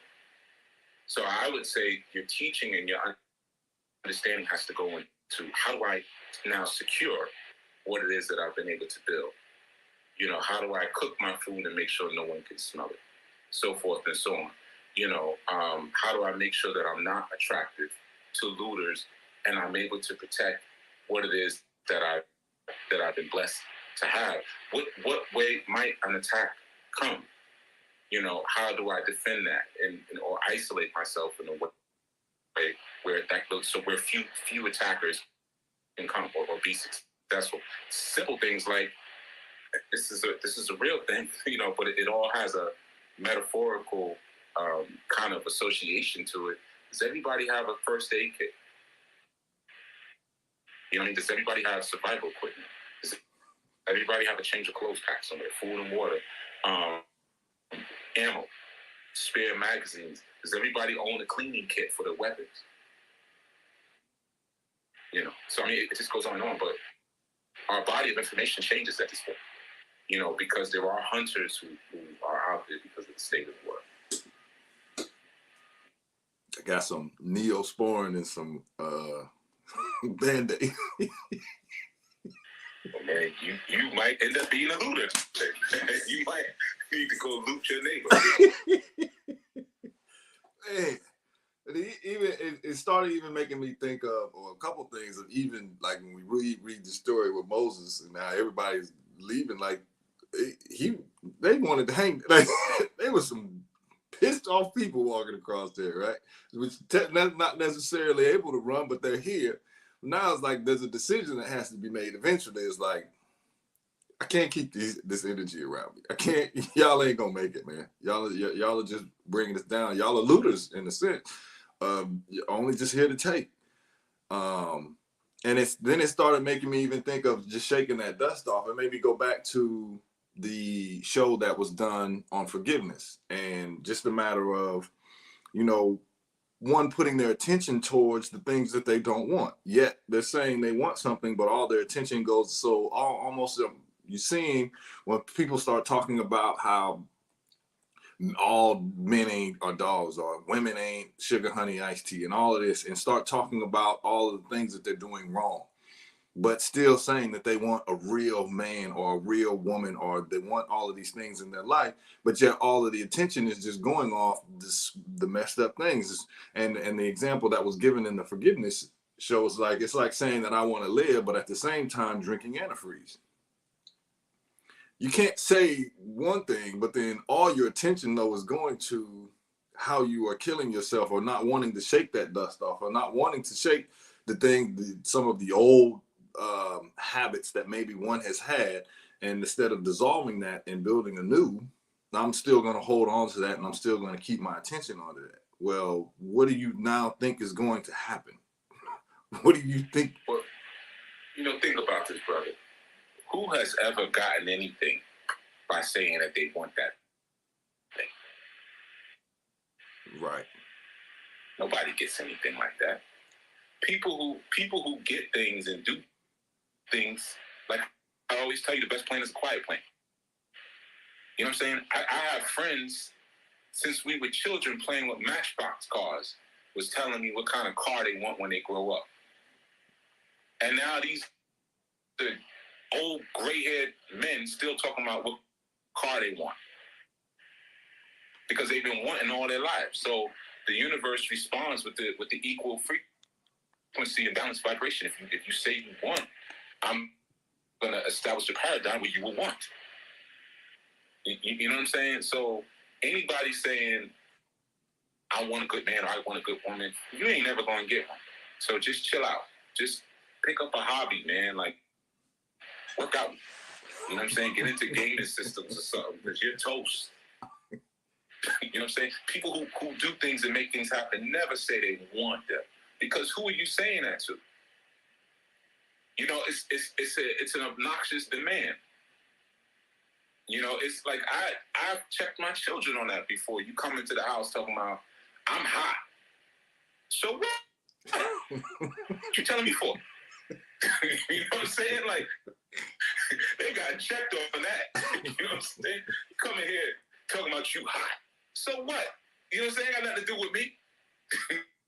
You know what I'm saying? Right. Or you come plop down on the sofa talking about I'm thirsty.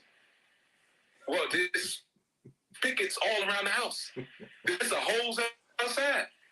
You know what I'm saying? You mean you're thirsty? What are you trying to stimulate? You think I'm gonna now get up and get you something to drink?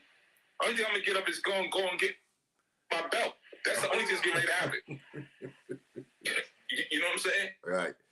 So it's the same way we try to treat the universe. I want. What are you doing? I want. Wanting, you think about it between a relationship with a man and a woman. If you tell your woman what you want, she's going to start treating you like a little boy after a while. Because I want this and I want that. It starts to sound like that in her ear. It sounds like you sound like a whiny little boy after a while. And I want you to do this, and I want you to do this, and I want you to do this. I want you to punch me in the face. You see, that's what it starts to sound like after a while. You know what I'm saying? If you just tell her, I don't know who Gene from Bob's Burgers, I don't know who Gene is, but yeah, it sounds like somebody. The voice sound like Eugene. But that's what it sounds like after a while. That is, as opposed to you just tell her, "Hey, go get me a plum." You know what I mean? Hey, go get me a mango. Take that off. Put this on. And what's she gonna say? Yes, daddy. Now, if you say I want, she's not gonna say yes, daddy to I want. She's gonna be, this Negro always wants something. Damn. Now she's made of the same substance of the universe. So the universe is having a similar reaction to your wanting. You see, you ain't never gonna get it as long as you want it. But when you know this is for me, or no, this is my path, you don't speak on it. You just do it, and it just comes. If that's what's supposed to be, you know. But the wanting is for losers, man. Only losers want.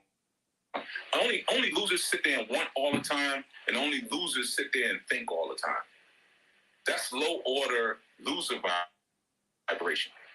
I'm thinking. I'm processing. They say stupid stuff like that all the time. I'm processing what you're saying. You said a lot. You know, then something's wrong with your brain. If you literally need time to process, because the brain doesn't work. The brain is so fast it doesn't work that way. You can process everything I just said in less than a second, in a millisecond. You know, you are thinking into loserville. You're taking the information and you're taking it through the canals of wanting and feeling. You ain't thinking, you're feeling. You see, so I would just say, man, I don't even know what the original statement was you said, brother, but I just know. I know I heard that. I was triggered. I heard that word want. I'm like, what? Don't you ever want?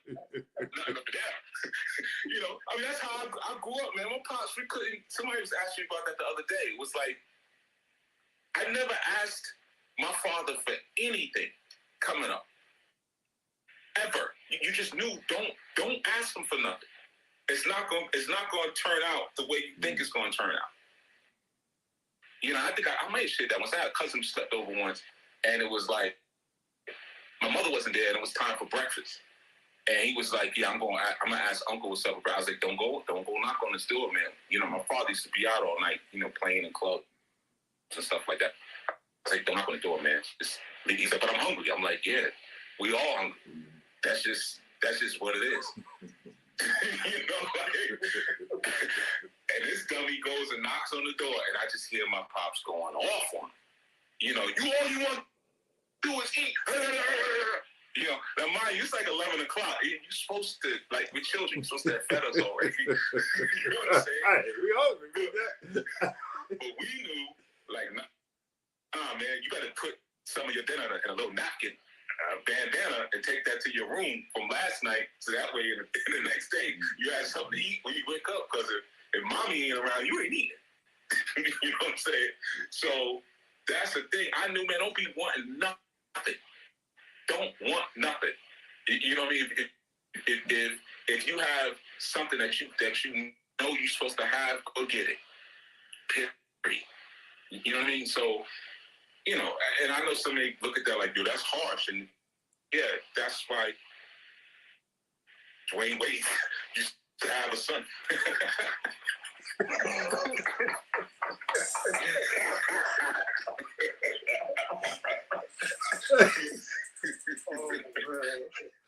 That also I'm just saying. But also it said it, you know. That's why Magic Johnson study hanging out in the locker room. Like, you ain't get this dude up out of here. You know what I'm saying? Yeah, because they have pops. It's like, man, don't put me, you're not going to do it. You know, you got to look at the context of where you at. You know what I'm saying? You got to look at the context. So, don't be wanting nothing, man. Don't want nothing. Just go get it. And if you can't get it, it ain't for you to have. So just go find something else to do. Find something you could be proud of. Go get a paper route and have the most routes on your route or whatever. I delivered my paper to Earth, whatever. Do something. Go make up your bed. But if you can't go get it, it ain't for you. Yeah, I was gonna say this.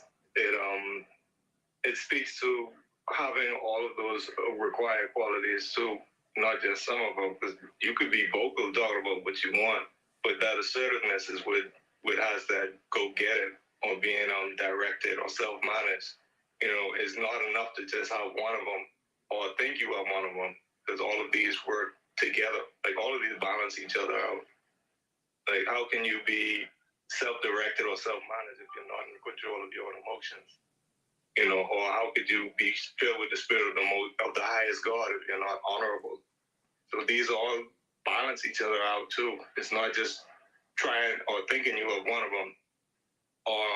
Like the previous segment that Chief did on killing me. You know, you don't have the academic wisdom, or you have a level of academic stupidity where you think like, all right, once I do it once, then I'm good. You know, once I go to take this class, I'm good. Even if I don't apply it, I'll still have it when I need it.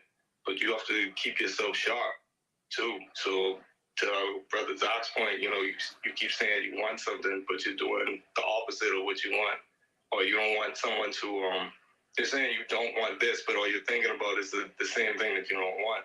Then all you're going to do is keep repeating that cycle.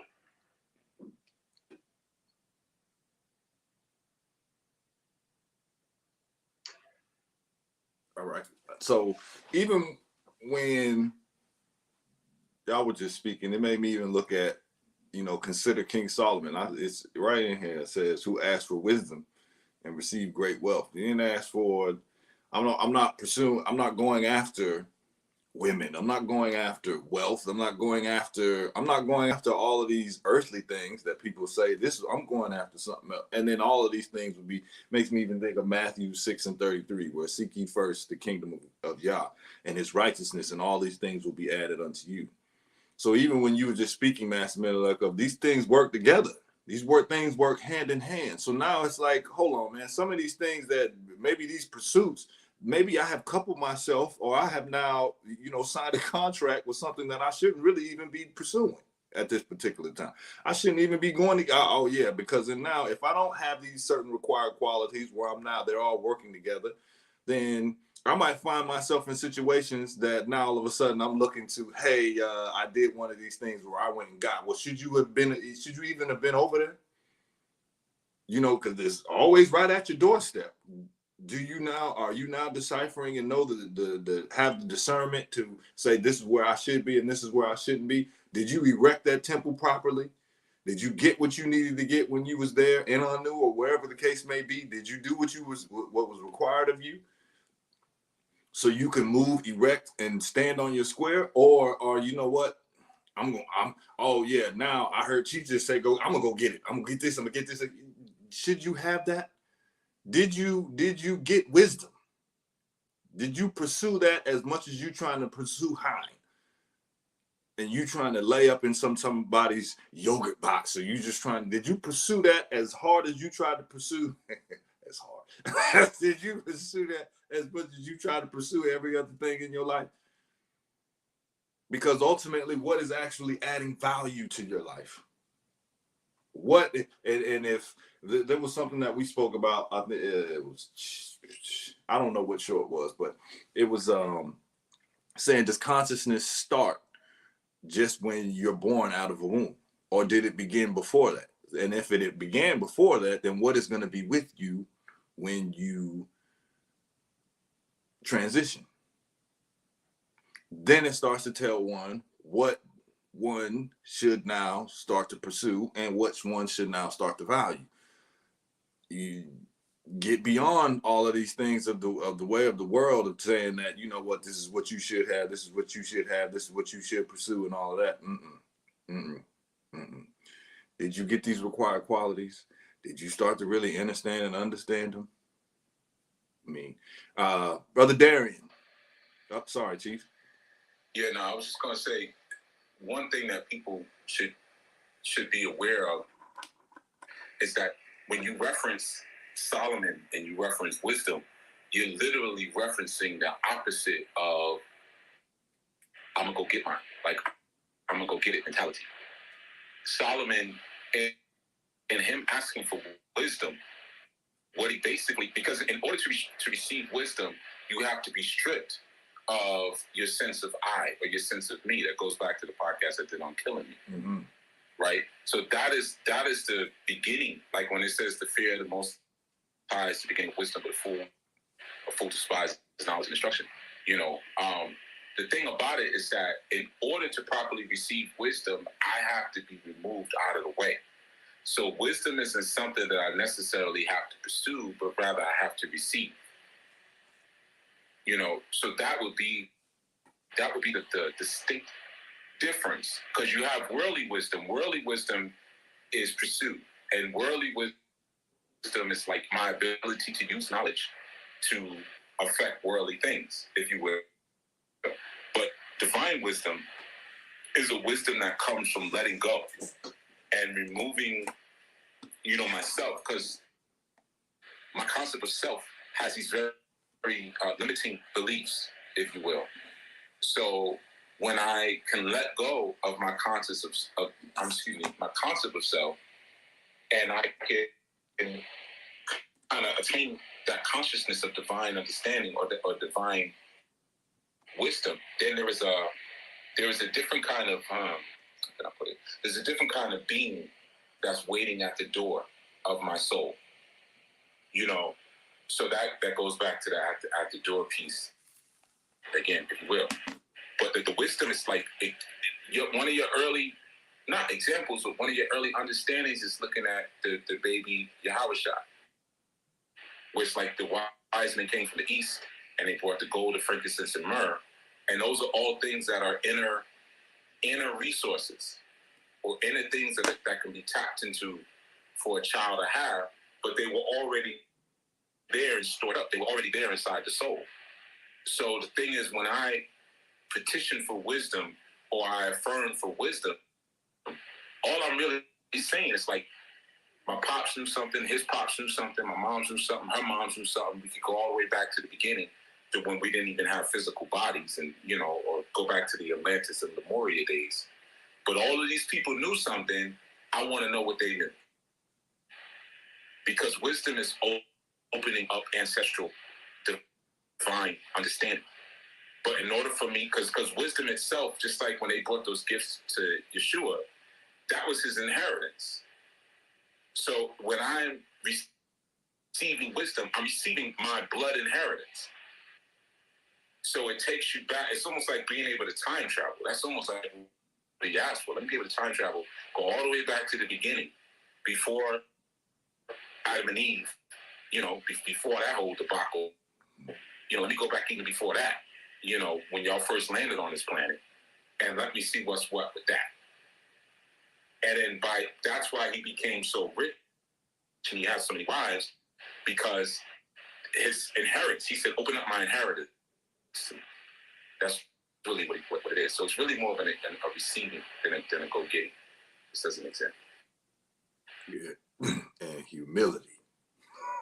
Humility. Ain't this is what I know. Or you open up my inheritance, and all of a sudden, hold on now. That's not the way we're doing it right now. Or let me tell you what so-and-so told me the other day. No. The humility is one to become wise. We must first practice some humility. Brother Darian. Peace, brother. Peace. Peace. Can everybody hear me? Nah, I can't hear you. Nah. Well, I give thanks that y'all can hear me. I was sitting here, listen, I'm always I like to take my time before I speak, because, y'all talking about humility, and I know I don't, know everything, and I try to receive as much as I can. But from what everybody was saying, like the two qualities that kept popping into my mind were courageous and unafraid. And you have to be unafraid and courageous among with all the rest of the qualities to like kill yourself. What Chief was saying, to kill that tin man, that ego that we build up over time. And that's something that I had a major problem with, is why it took me so long to apply. Like, I remember starting out going to apply. This is when she first started doing the cohorts, and I just seen the questions, and I was like, I'm not ready for this, and just shut it down. And then stuff happened where in my life where I got humbled, and I'm like, okay, I keep doing all of these things that are not benefiting me. Let me do something that I know is working because I'm using it as a wall anyway. You know how they say, you know, you throw ish up against the wall and see if it sticks. Well, the wall I keep using is Anu. So why not go to Anu and just be that wall instead of just throwing stuff against it? Be that wall. And I give thanks for the build. I'm out here now trying to get a car started. So I give thanks for the build. Yeah, and you know, one of the things, even when you said that, it's easier to just stand from the outside and I just listen to I'm a what some people say, I'm an online student. Right. So it's not really requiring or challenging me to do anything differently. I can chew the meat and spit out the bones, right? Or I'm able to take what I want, but then at the same time, I can still practice some of the same old habits that I've been having, because nobody really is going to hold me accountable. Nobody really is going to keep me here. So rather I stay outside on the fence, and then I'm gonna just take this. Yeah, I'm gonna take a little bit of this, and then I'm gonna go back over here. I'm gonna take a little bit of this, and then I'm gonna go back over here. As opposed to saying, you know what, just what you said of being unafraid, right? Of being courageous, of knowing that, you know what, I'm gonna have to submit myself, and I, whatever it is that I'm going to become on the other side. I know I'm not going to be the same, but I can't be unafraid of the person that I'm willing to become. I can't be afraid now of standing on my square and knowing what I know, and then now trying to dim my light to try to make others feel comfortable when I'm in the room. I can't do that anymore. I got to be courageous. This is what it is, man. We're in a time where people are hurting. We're in a time where even he said, just go get it, man. You being afraid to speak up and saying, excuse me, could you, if you don't mind, if you wasn't doing anything else, if you had about 5 minutes, and would you mind getting that mango? Right? Like, you gotta be on it. Look, you come from a place of abundance, of even saying that receiving one's inheritance. If you got his inheritance, I know where I come from, and I know this is plentiful. Why would I be afraid to lose anything here on this earthly realm, on this earthly plane? I just need to commit myself and submit myself and make sure that I have these required qualities, make sure that I am moving within a line, and then I can have fun, man. Like now let's play around. Let's see what this can do. Let me see what I can do here. But I still know I'm in alignment though with where I'm going. I'm in alignment, and I make sure that I stand and I hold strong to these principles and to these values and these required qualities. Does anybody else have anything to add or would like to say before we close on out? Going once. Blessings. I keep it real short. Something I thought about too, when Chief has spoken to us about those who look to come and take over, when he started speaking about the looting aspect or concept rather. One of the things we look at the wild, one of the first things that happens is when a group of roaming lions, for instance, enter a pride that's not theirs. When they oust the male, they always kill all of his offspring. So, also look at that as legacy. If we're not careful about the way that we allow people to come into our space, infiltration is one thing, but, if they allowed to take over and set those cavities in, they can actually extract everything that we've built on over the course of time. And that could be a very dangerous thing to not just the legacy that we're looking to bring, but what it is that we're actually the mediators of. And that can set the process back for a very long time if not careful, because then it has to take root someplace else. You know what I mean? So just thought about that as Chief was speaking also. Yes. Yeah, and you know what? Like, it makes me even think of, I was just thinking about this, of just the courageous and being unafraid of, like, man, come on, y'all. Let's stand up, man. Stand up. There's if you look at just the sheer numbers of things, we're outnumbered already as far as the relationship between men and women. So that means women are hunting for your masculinity. They're hunting for you to be a man. They're hunting for these required qualities. Don't go hiding behind the bushes like my man did and like the simp Adam did. We should eat. They're hunting for it. Stand up. Be courageous, man. Be unafraid. Unleash your masculinity. You don't want to suppress it. You want to unleash it. And when you unleash it, man, you'll find that you don't need rituals. You don't need all of these spells. You don't need all of these things to do it, because ultimately your life becomes the charm. But you got to now start from with the basics, man. And it's not that hard. It's not that hard. Just start with the basics of the required qualities. Make sure that you are building your temple on solid ground and erect it, and you can move and traverse through this world.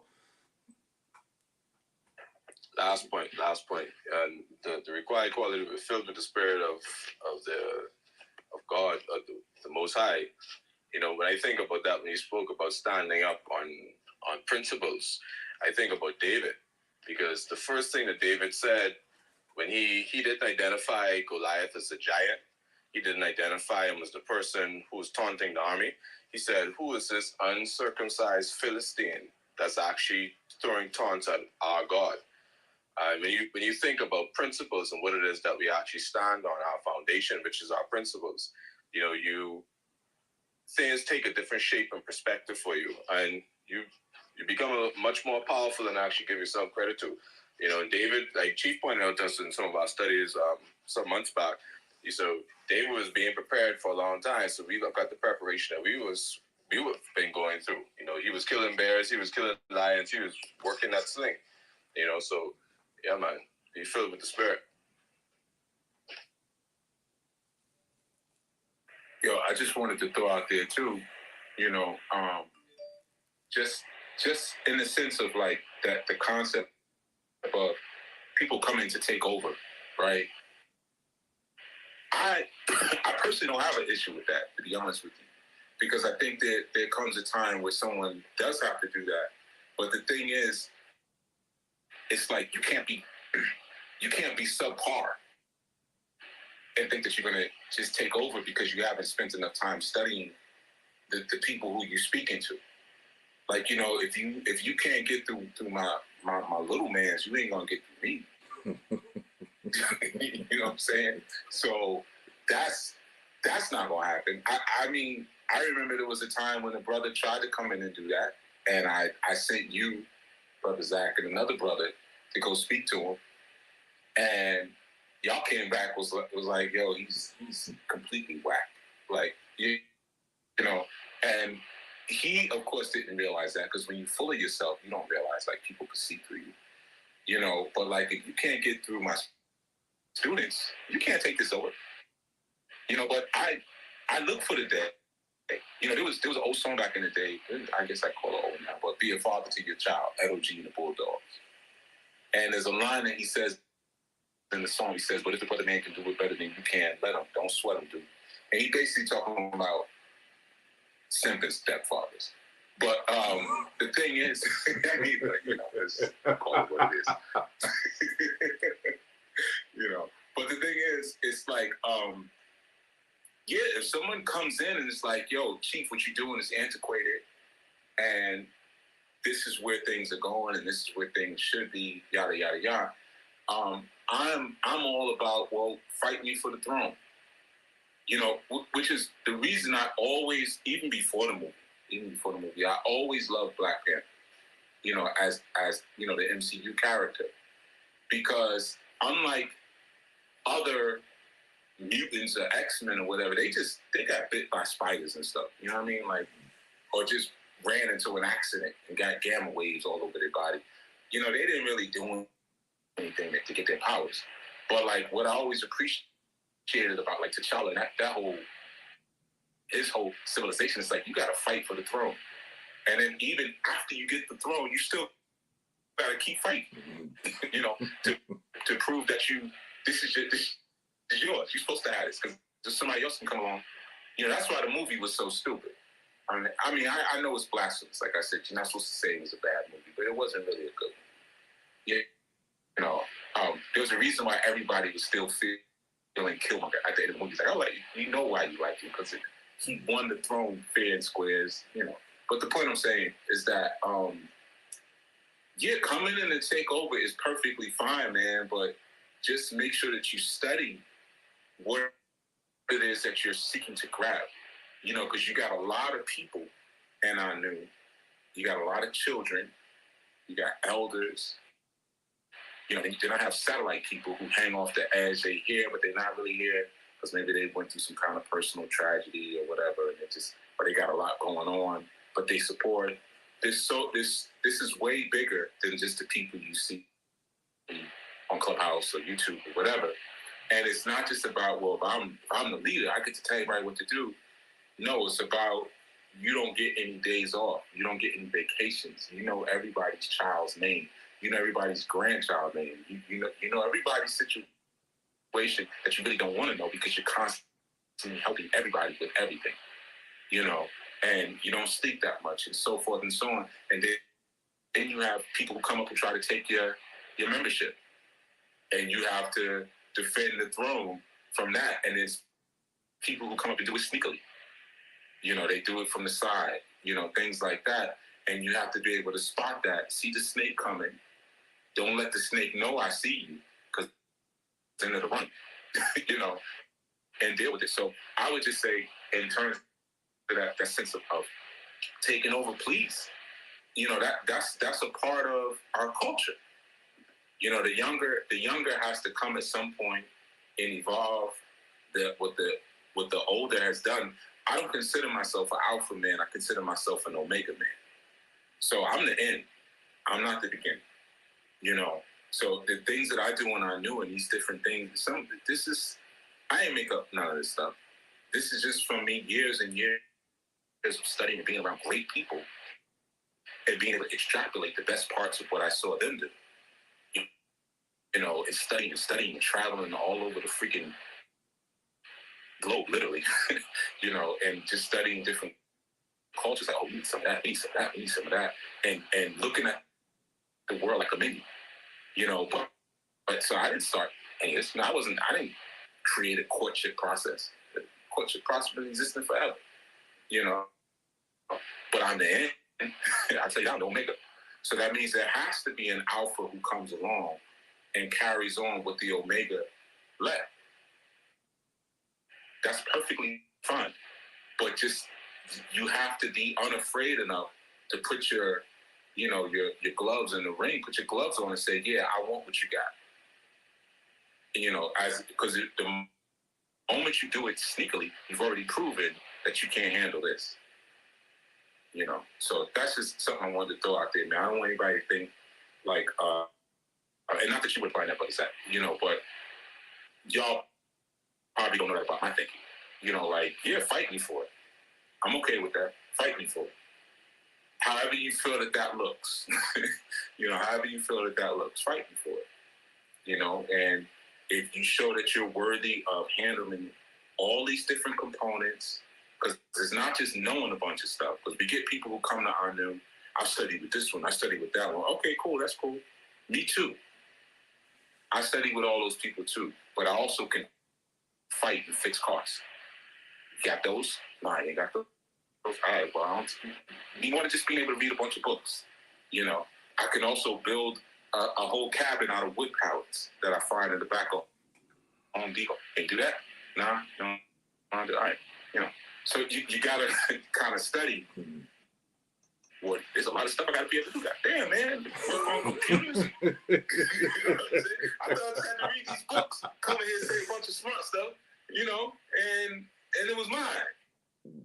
Like, no, what about the psychological aspects? There's members who come in here who are suicidal, who just finished trying to kill themselves. Come on. Literally. And come in and say this, I'm going to try this new thing. If it doesn't work, I'm going to kill myself. I'm going to try again and kill myself. I've had members like that. I got members who come in who are addicted to drugs. Come on. Alcoholics. You see? I've had all kind of people come to these doors. I've had pedophiles come to this door. Pedophiles. Come on. You see? So this is not as simple as it may look. The thing is, when you're really good at something, you make it look simple. You make it look easy.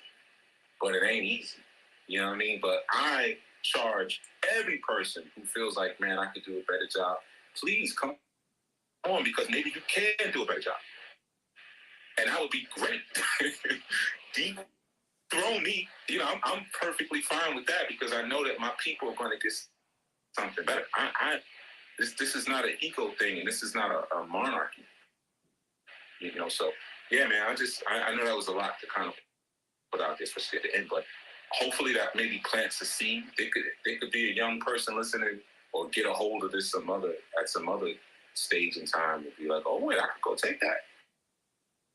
Yeah, you can take that, fight for it, and it's yours.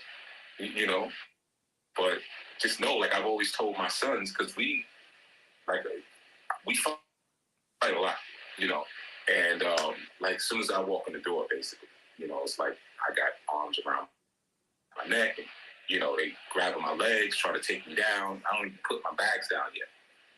But like I've always taught them, the older y'all get and the bigger y'all get. I don't have any sons under 6'2". All my sons are 6'2" and up.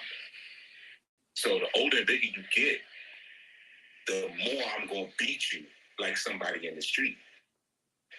This, you know, I can't wrestle you like you 13 anymore. You know, like I'm just gonna punch you in your leg. And no, now we got a thump now. You know, because I'm getting older and you're getting stronger. You know, so just understand that when you come, if you come with that spirit of takeover, which I accepted, just know that your tests are gonna be just that much harder. So that's all I'm gonna put out there. And just understand, heavy is the head that wears the crown. And they can rank.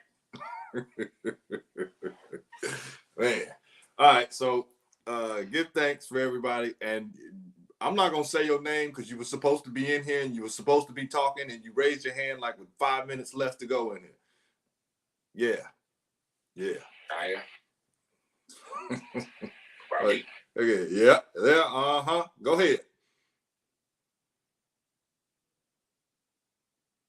You in here now. Peace, brother. Yeah. He gonna act like he can't work his phone. There we go. I couldn't find the unmute button, man. I bet you could.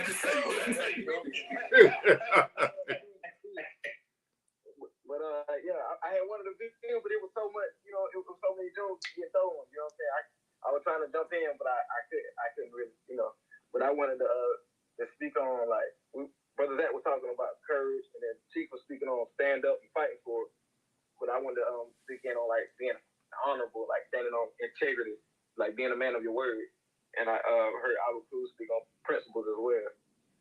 Like I was thinking before that honorable and honesty was like the same thing. Like where well, we're using this call for example. Like where I said I was gonna be in the call, I'm in the call. So I was thinking that was honorable. Like I said I was gonna be there. You know what I'm saying? But it's like, nah, you said you was gonna speak. We wanted to hear your voice. That's the honorable thing to do. Stand on your word. So I can admit that I was guilty of that right there. Let me see. Let's see. Like I also like was confused about the word loving. That was one of our words for the week. And I was so used to like, they ain't tell me they love me, or they ain't, you know. But it's like loving is a sharing of consciousness. Like it could be somebody just trying to stop you from going down the wrong route, or somebody trying to lead you to wisdom. Like, you know. But that's all I really want to say. I don't want to be the dead horse. I give thanks for the beer and the love, you know. Shalom. Nah, beat the dead horse. We good. Because when you say that, you like you got more to say, but you know what I'm saying? And that's something I used to do. So trust me, game recognized game. So keep going then, brother. No game, brother. I was just saying, like, I don't want to keep saying the same thing over and over again. The way I really like that. I'm out. You know what I'm saying? That was what I really had to say. I ain't holding nothing, man. I get thanks, man. Yeah. Well, come on, man. I just give thanks for, you know what I'm saying, the wisdom to tell, you know. Come on, man. I want to be here's the thing, and what you just said, I think was very important too, as well as just being able to honor your word. No doubt. Yeah. If somebody can't take you for your word, then ultimately, what are you? Like, what are you? What good is your existence? And I'm not talking about you, Derek. I'm just saying in general. If somebody can't take you for your word, if you say you're going to be somewhere, be there. If you say you're going to do something, do it. And if you say like, not, oh, well, let me tell you, this is what I was doing, so this is why I didn't do it. And let me just be honest. I'm just going to be honest. No, do it just because it's the honorable thing to do. It's honorable to honor your manhood. It's honorable to honor your masculinity. It's an honorable thing. It's an honorable charge.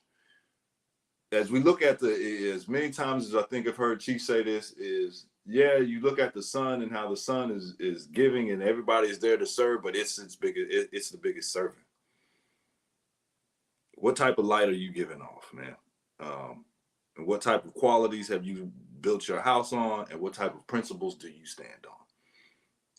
Which then you'll start to understand what type of light that you're giving. So, willfully, everybody, you've got something out of this. If anybody wanted to say anything before we close out, go ahead. Speak now. I just wanted to say thank you for your time. You know, Akizai, man, you obviously put together some really good, strong speaking points, and it allowed us to have a really, you know, lively kind of discussion on these principles and manhood. So I just want to thank you for taking out the time to do that, man, because I know, it's not as 1-2 as people may think. You just make it look easy, but I know that time goes into preparing and things like that, and making sure that you're on point, man. So just wanted to express appreciation for that, and just also say, you know, if you're not a person of your word, then you are the exact opposite of a God. The exact opposite. Okay, so whatever term you consider to be the opposite of a God, that's what a person who does not maintain their word is, because the word is God. So if you don't bring word to manifestation, then you're the opposite of what a God is. But yeah, thank you. And I'm just going to say this before we go, because you just made me think of it. I was in Osiris' life for a while and kicked me out, but come on, man. I kicked everybody out, man. Don't take it personally. I kicked everybody out. Kick me out. All right. But ultimately, I'm only bringing that up to say this. I only paid for an hour and there will be times when Chief will be on the phone with me 3 hours tops. And I think I said this before, but I'm going to keep saying it, because this man has wives. This man has children. This man has a bunch of other things that he could be doing, and he spent a lot of time. And I think if just look at the little small things, man, that what people are doing that start to tell you what you should start building your own house on. And then you were like, okay, can I run with this? Can I build with this? And what is the reciprocity begin to look like? I can't give back a fraction of what was given to me. But willfully, I can just try to at least show some type of appreciation that the time that was taken out for me, and it wasn't no, all right, man, I gotta go. It was always, do you have any more questions? And that was after 3 hours. So I literally 3 hours of, okay, what about this? And what about this? And what about this? You got anything else? And I'm only saying that to say, man, just think about it next time that when you soaking up a podcast, or you're soaking up something of new works, just what does the reciprocity begin to look like for you, man? And that's why I'm always just appreciative, and I'm always saying, give thanks, Chief, for the countless hours and the countless days and everything that goes into it, of even the fraction of what you just heard, even of people coming in with suicidal, people coming in on alcohol, people coming in abused, and dealing with all of that, but then still giving to everybody else, man. So much appreciated for demonstrating these required qualities on a day in and day out basis. All right, y'all. Enjoy the rest of your day. And I think we'll be back. Oh, with study group. So some of y'all will be there, some of you won't. Nonetheless. All right. Peace. Yeah, thanks. Peace all. Peace, everybody. That's enough.